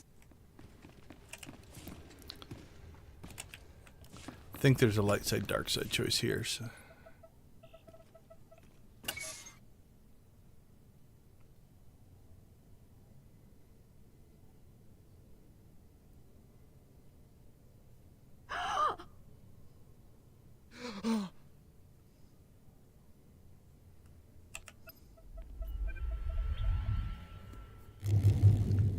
I'm still a nice guy. See if Magos yells at us for saving him. Alright, so that opened the door here, so we can now go outside. Again, we'll do our best to skip what we can out here. I'm not sure if we can get by all these guys or not. Nope. Now, if you have, I think it's bioanalysis, I think is the gathering skill. You can grab yourself a kind of a pet out here as well, like a little creature that'll fight with you. There's going to be somewhere here. There it is. Yeah, bioanalysis. If you click on those, you'll actually get the little helpers.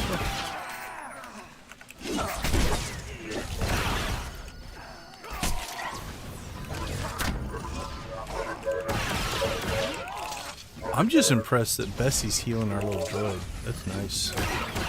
Just keeping him in the fight. Guess they're both droids. They're looking out for each other. So I don't have bioanalysis on this character, so I can't use this. I don't know of any skip that you can make that jump. Otherwise, you could skip past a lot of this stuff. We'll give it one try here. Yeah, I've never ever heard of that one, so.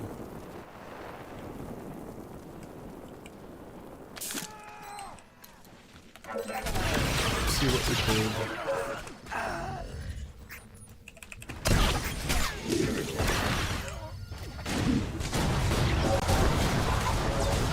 Oh, you moved out just in time, little snarler.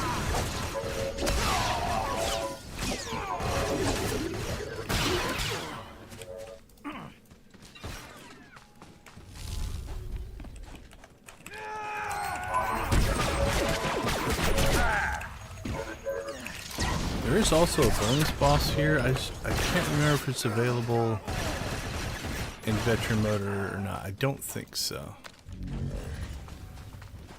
I'll show you where it is, but I don't think we're going to be able to do it. At least that's my memory.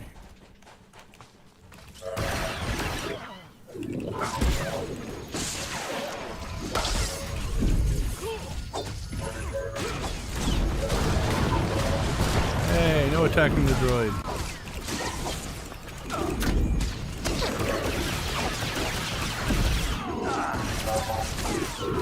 Wow, I didn't pull aggro off the droid. Droid's doing a decent amount of damage.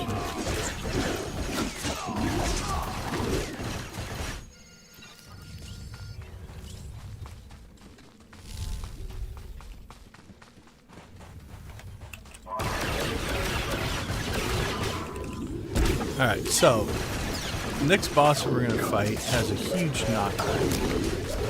There's a couple of things that people do to kind of keep him contained. If you fight him out in the open, though, there is a concern that you get knocked off of the ledge and you get knocked down into this area over here. And if that happens, you're not only then fighting the boss, you're fighting all of the NPCs down here as you work your way to get back up. So if that's a concern, some people will go and clear this area. We're just going to make it so that we don't let that happen. And it should be fine.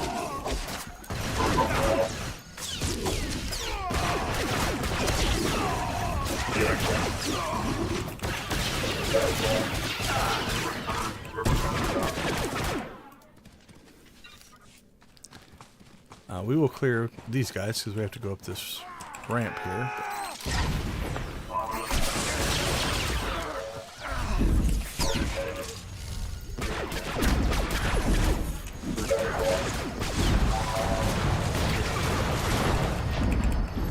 Alright, let's see if we can pull aggro off the battle droid. Yeah, okay, we pulled aggro. It's not doing tons and tons of damage. So this one's fighting our healer. Yeah, so then we got aggro pulled off her knees. Droid's doing okay though.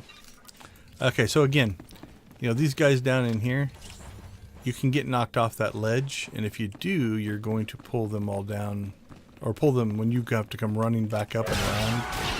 You'll pull them back up with you. And if the fight's already going poorly, having a whole bunch more NPCs come and join it is definitely not desirable.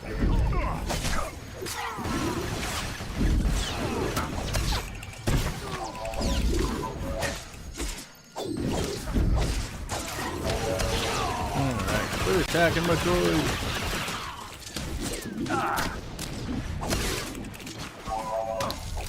It's my goal to keep him alive through the whole Flashpoint. I guess the final fight might kill him. If he makes it that far, that'd be impressive. Okay, so a couple strategies that people use to fight this guy. He does have the big knockback. So one of the things that you can do is your tank will come up in here and fight him here. And then if you get knocked back, you just get whacked into this wall. So that works pretty well. Another thing that people do is I think you can't go all the way in here. So you fight him in that doorway. And the same thing will happen. You'll get knocked around there. Really what this is he hits big. He has an attack that knocks you back. And then there's periodic adds that will spawn. So let's see if I can remember. Yeah, I can't remember if that completely, I think that blocks you. I don't think you can go in there until you beat this guy. But again, there's the ledge right there. If you get knocked down there, you're going to pull aggro on all those other things. So where'd our droid go? Did he time out? Or maybe he goes away. I think we lost our droid. He didn't die. I wonder if there's just a certain... You can only go so far with him, and then he goes away. I thought he was with us here. I'm sad. Alright. Well, if the droid's gone, we'll just pull these guys all over to us. And I was worried about the droid getting eaten up by the ads.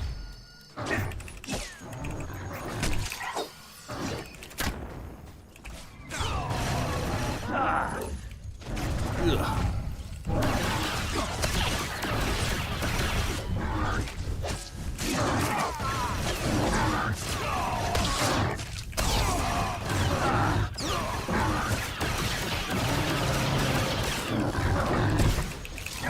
Okay, so now I can't really see the ads coming in, so we'll kind of keep an eye down here.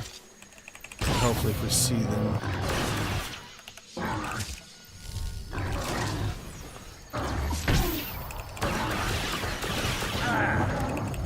There's the knockback there. Alright. Ads are about, but I can't see them. So we're just going to stay on the boss right now. There's one. See if we can get some of the area attack.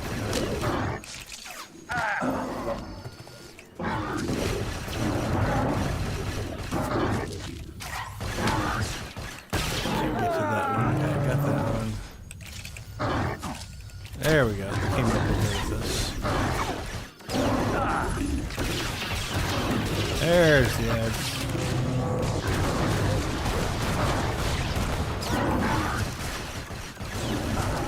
These are nice because they're melee, so they come to you. Not range where they sit out around the outside and attack you.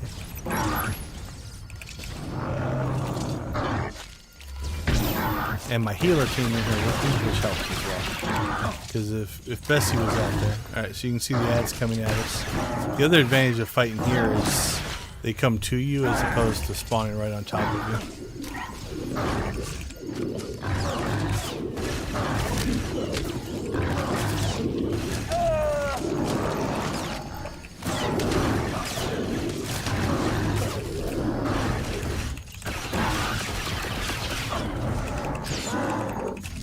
Alright. Down on the teens.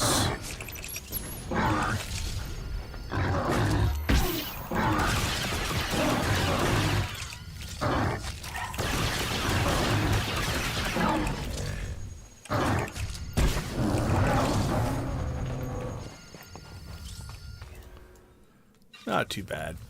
Not too bad at all. The only thing I'm sad about is our droid went away. He might have been on a timer. I just didn't pay attention. I'll have to go back and look.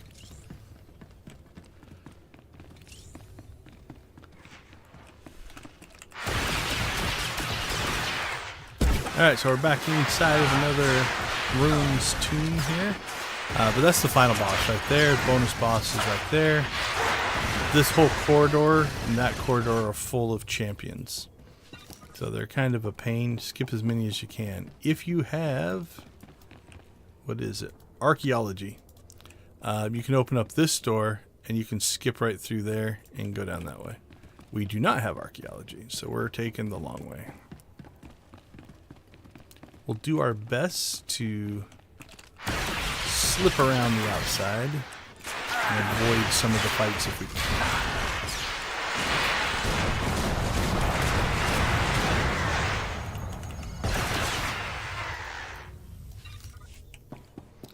Alright, so if we look down in here, so these are the champions. There's a champion, there's a champion, there's a champion. And it just is, they're not hard, but they're time consuming, right? Because they are a champion level, so they've got a lot of hit points and such. Now, not sure if it still works. I used to be able to get myself stuck. Used to be able to jump better than I just did.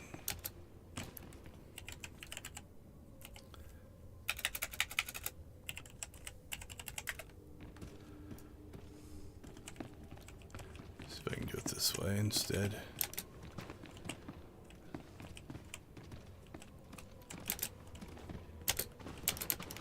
Oh, come on, don't fall down there. No.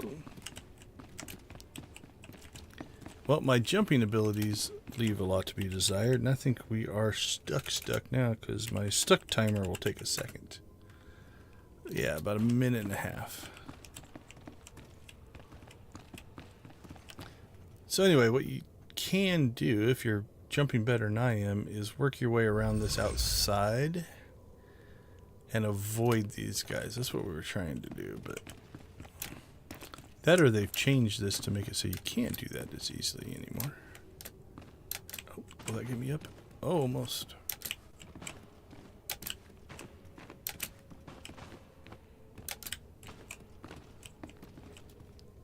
Back up, try not to pull aggro on that guy.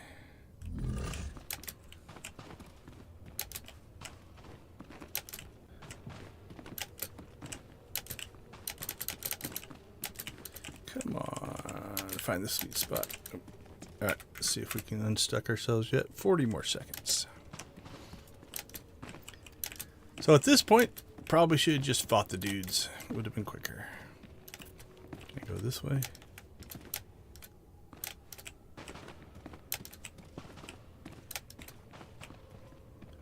Oh. Oh, I thought I had it.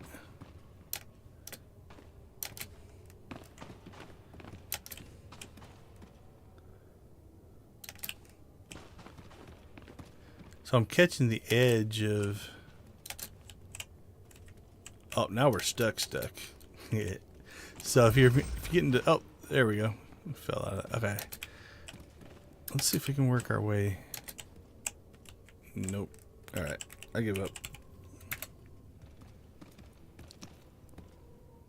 Where's the one that's walking? Alright, so I think if we slide down here, we're going to pull aggro on that guy.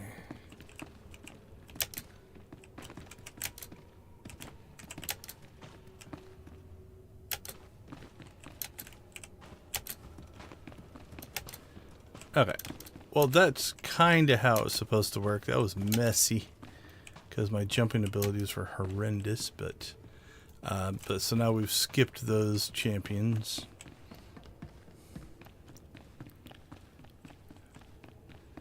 Now the bonus boss, like I said, spawns in here, but I don't think... Yeah, I think you click on that or the wall there. He spawns right from in there, so I don't think he's available because I think it's a master mode only thing.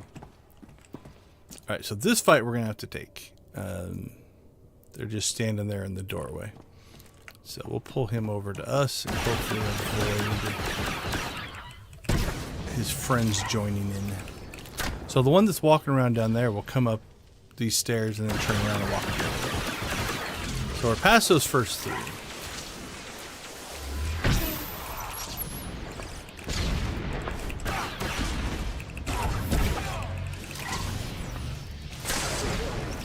And there's one that walked down the stairs there, so we're hoping to get this guy fought. We'll get back around to that side and we'll avoid him if we can. Or just fight him. You know, it's like they're not horrendous fights.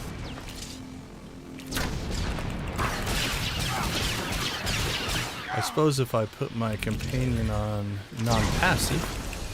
So we did that fight without a healer, essentially. So that lets you know it's like they're not horrendously hard fights. Okay. So we're going to work our way back around this way.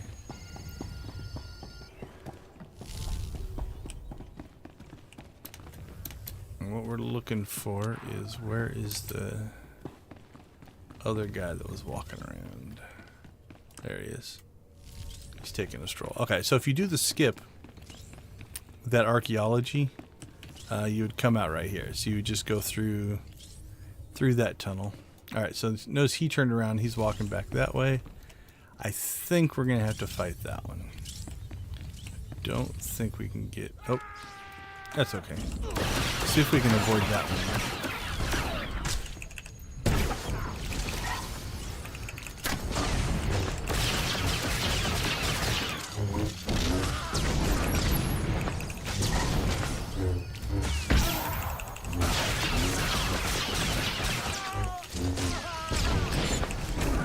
So again, not overly game. I mean, I don't know if I'd want to fight 3 or 4 or 5 at the same time.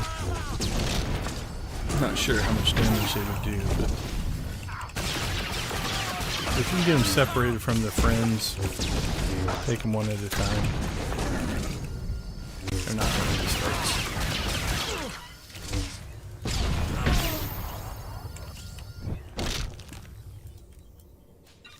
Alright, so same thing here. If we can avoid the patrols.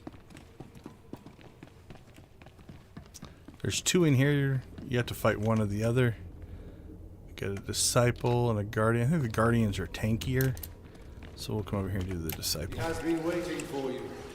Which probably does more damage, but hopefully is a little more squishy. Our healer will keep us alive, so.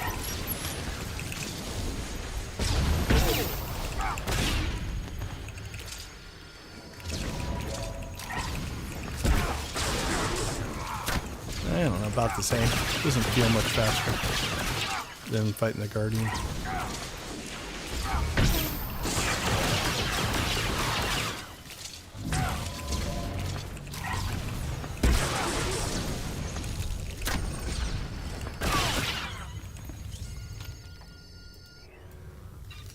Alright, and now we come in here, and then this is the final boss.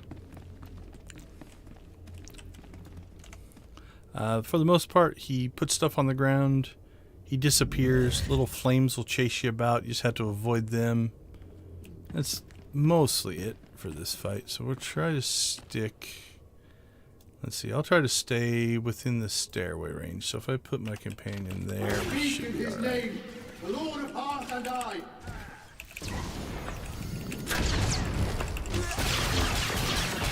As long as Bessie can see me, I'm going to go over here on this side. I think that'll be better line of sight than potentially getting hung up. I'm not sure in this mode if he drops the circles. To challenge us? This was his place of power. You are nothing here. Alright, so there are the fire things. Who are they chasing? Me or Bessie? I'll plop Bessie there. Seem to be chasing me. Feel the wrath of Vodal Crash. Alright, now that he's back, they should dissipate here.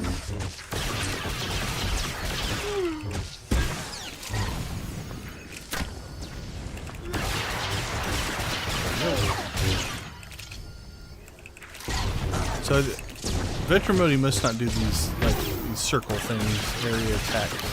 But what we would normally do is we just stack them up along the edges of the stairs here, so you still have room to run around and stuff. This was his place of power. You are nothing here. I guess they're probably just going to chase after me. Nope, those are going after Bessie. Let's see how well she holds up. They're doing some damage. Feel the wrath of Vodal Crash. Alright, let's get her out of there.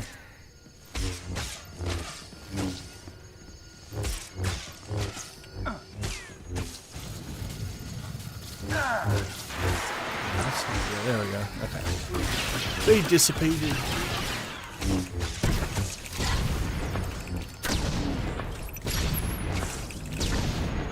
She might have been able to heal through that.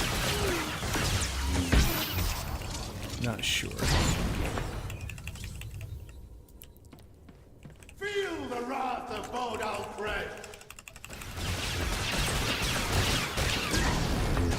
We're feeling his wrath. Must be painful.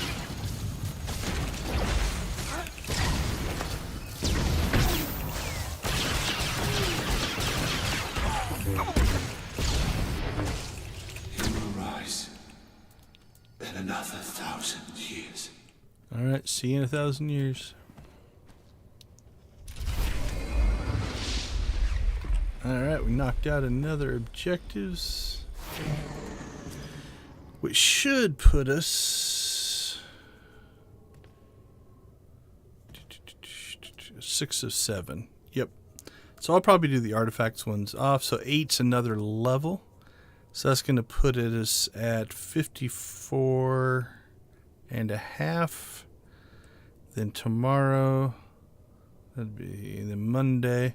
So we're going to get to the end of 54 this week. But that does give us what we're looking to do. So return to Imperial Fleet. So these also have the post conversations, which a lot of your modern day Flashpoints don't. They just auto-complete.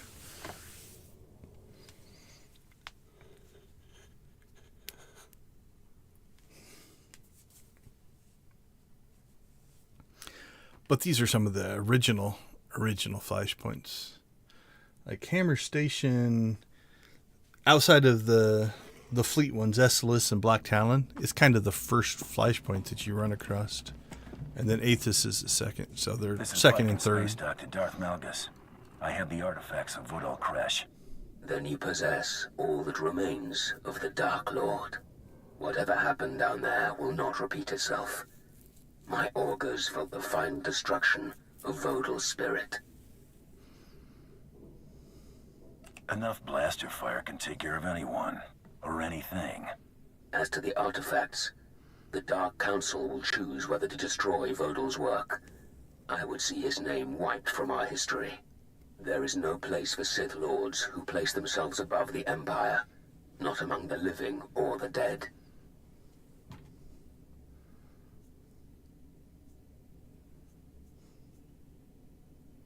Arrogance is never lacking in men of ambition, living or dead. So we keep watch. We are done for now. Rest, and know you have done the Emperor's will.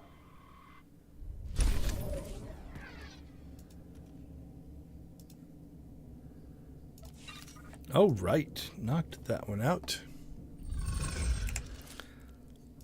Travel back to our stronghold here, and last thing on the agenda is to take a look at the 2 weeks worth of rewards, because I didn't open any of the objective rewards for Galactic Seasons last week. Also, let's do a quick check. What did that get us for? Probably not a lot of conquest. Yeah, a quarter of the way there. If I do one more Flashpoint, which I might do, that's another 30,000. So run another Hammer Station or something like that. Do that quick. Not on stream. I'll probably do that later. What's that one? If I ran 8 more Flashpoints, you get 200,000, but I'm probably not going to do that. I won't play that much.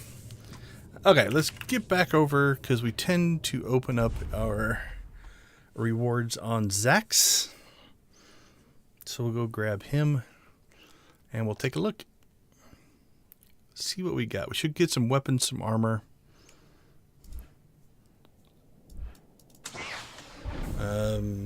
Some of them we might have to skip. Like, there'll be some where there's a light side or a dark side token, which I can't collect right now because I'm over the caps.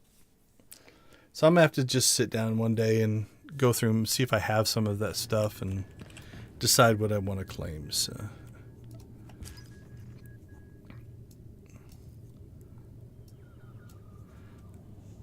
Okay, let's see. We need to go all the way back to level 31. All right, open up our inventory. All right, so that's a crafting material and tech fragments. Let's double check. 2,000, 1,000. Yeah, we're not near capped on any of that, so we're not worried. So the same thing here. If, like, we were at 11,000 tech fragments, we wouldn't want to collect that.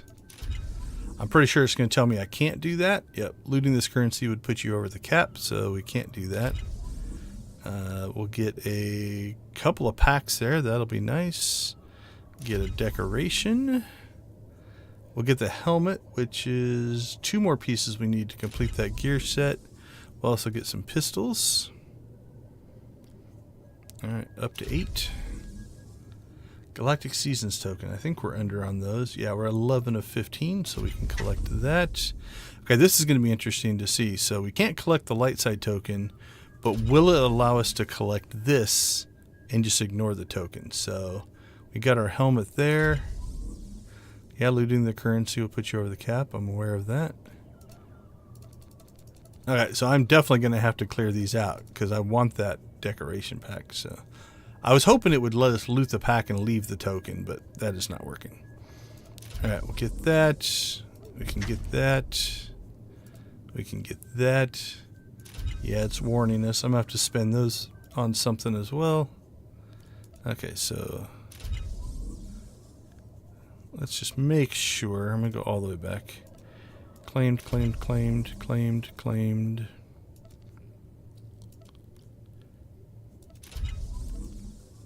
Alright, can't claim that.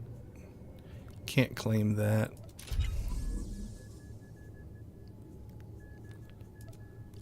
Okay, yep, we're up to date. Alright, so Conquest, can't claim that. We're not going to be able to get that helmet. That's going to put us at, what, 14? Got 14 of those.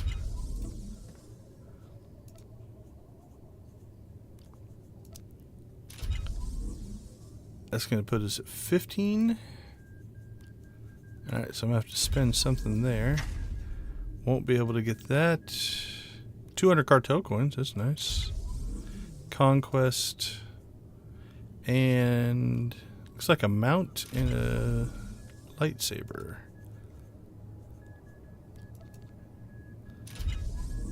And then I think I'll save. Can't claim that anyway. Yeah, I'll save those for next week. Ah, you know what? That's just cartel coins. Let's grab that. Alright, that's all we can claim right now. So let's see what we got. We got the chest piece and the helmet. So we completed that armor set.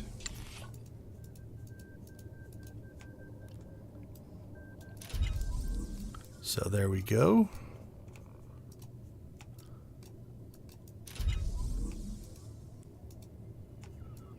It dies up interesting. Looks like the... So the boots are interesting because if you look undyed, the boots are black and a red. We've got some red highlights, but we do have white pants. But when we dye the pants yellow, the black also goes to yellow. The red goes to black. So the highlights are going to black, from red to black. The whites are going from white to yellow. But yeah, these boots go into a orangish yellow. That's interesting. Okay, so that is that. Looks like we got ourselves a dual saber. So yeah, all these weapons and such seem to have the kind of the wrappings on them. So dual saber. We got a couple of pistols and a couple of lightsabers. Which one's the main hand? Main hand. Oh, it looks like they work for either. As do those. Okay.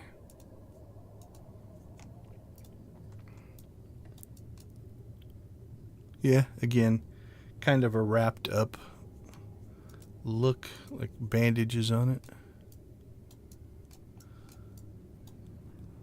That's not a bad looking pistol. And unless the... Can't see around his fingers there. I don't see a lot of bandaging wrapping. Are those... Yeah, they're all the prey stalkers. So it might be in the handle. The handle, yeah, it looks like the handle has the wrappings, but you don't really see that because it's covered up by the hand. So, alright, interesting there. What do we have here? Legendary. So this will go into our storage. That'll go into our storage. Alright, what do we have for our mount? It is an armored burn jack. Kind of looks like the blurgs from Mandalorian. Alright, that one's ours. We're taking it. There we go. Okay, what do we have for packs? We have a weapon pack, an ultimate cartel pack, a classic cartel pack. We've got a guild chandelier, which we don't have any of. It's nice to get some lighting. There's not a ton of lighting choices, so we have 5 of those now. We have a legacy title called Hunter. So you can claim that on any character. Legacy means that all of our characters will get it. Alright, let's see what we got. Weapon pack. Let's open that one first. Alright, so there's only one thing, so it'll auto-open. What do we get? Bronze. Oh, I don't have it, though. Vicious Assailant Dual Saber.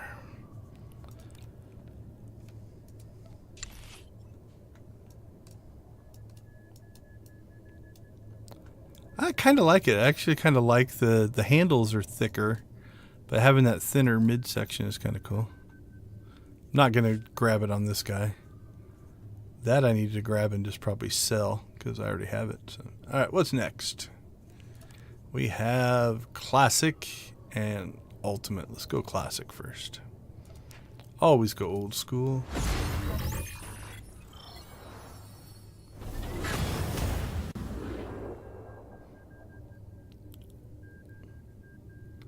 Yep, that's not a big deal. So it's a decoration. Decorations are always cool.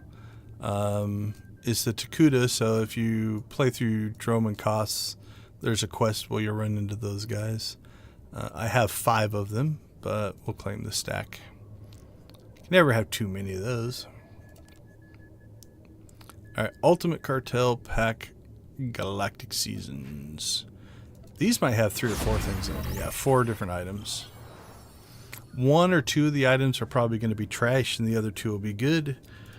Let's milk the anticipation here.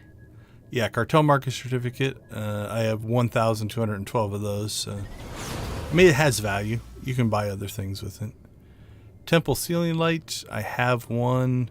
Again, that's a bronze decoration. Nothing big there. Celestial Event Observatory. That's a gold decoration, and I don't have it. So, okay. As long as we get one thing that's new, I'm usually happy. Advanced Viridian probably. Corona War Heroes Crystal. 41 Mastery. I don't have it, so 2 things that I don't have. We'll take it. Okay, so we'll claim that. Green Crystal. I'm going to leave that there because if I'm going to grab it, I'm probably going to grab it on one of my Jedi. I know I've got... Let's take a peek here. Color crystals.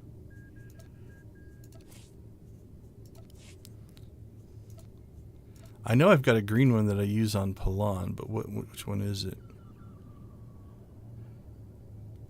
The Empath ones. So they have a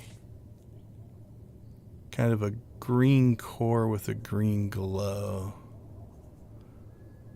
Oh, then I've got the desert green one. That's the one I think I use on Palan. Okay, so what does this one look like?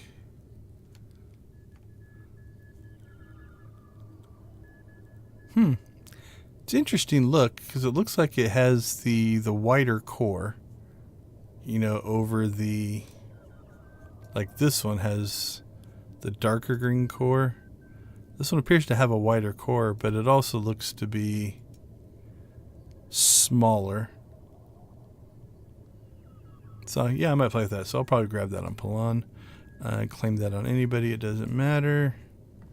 And same with that. So we'll go ahead and claim that. Alright, we'll leave that other stuff for other characters. So we've got our ricotta table. We've got our... Oh, this is new. So what is it? Ancient Stargazer Decoration Bundle. Celestial Event Observatory. That fit well on Yavin if you're doing a Yavin Stronghold. And again, another ceiling light. Gives us 2 of those. Can't have too many of those. So. All right, let's see. I think that, for the most part, covers just about everything we were trying to get through. The only thing we didn't do was the artifact thing, but again, that's literally just going out, standing clicking on the ground and waiting. So not a lot of excitement there anyway. As always, I want to thank everybody for joining us, both for the stream and for the channel, and also for the charity. Let's see, is this button going to work today? I didn't think so. I just type it in. We do stream every weekend for Extra Life, raising money for the Children's Miracle Network of Hospitals. So here you can find the link to my personal page. This is where you can donate. If you can't donate, that's fine. Feel free to share that link with anybody you can. Your social media networks will reach more people than I can reach. So you never quite know. You might share the link and somebody's like, absolutely, I want to help sick kids and their families. It's a great cause. But again, I understand money is tight for all of us, so sometimes it's just not possible, and that's completely fine as well. But any support, like, share, subscribe, all that kind of stuff also helps visibility, which you never know. You never know who's going to see this and be like, I can help out. So we thank everybody for that. We are still going to keep grinding through Galactic Seasons. I'm looking at a few other possibly different games that we're going to start playing. We're only a little bit more than a month and a half away from Game Day, which is a 24-hour stream that we're going to do the first weekend of November. So that's kind of coming up as well. So stay tuned. We've got some things that we're going to try to plan for that. Debating on, maybe in October, actually doing some non-Extra Life streaming, do a little bit more variety and kick into some stuff as well. So hoping to get all that kind of put into place over the next month or two.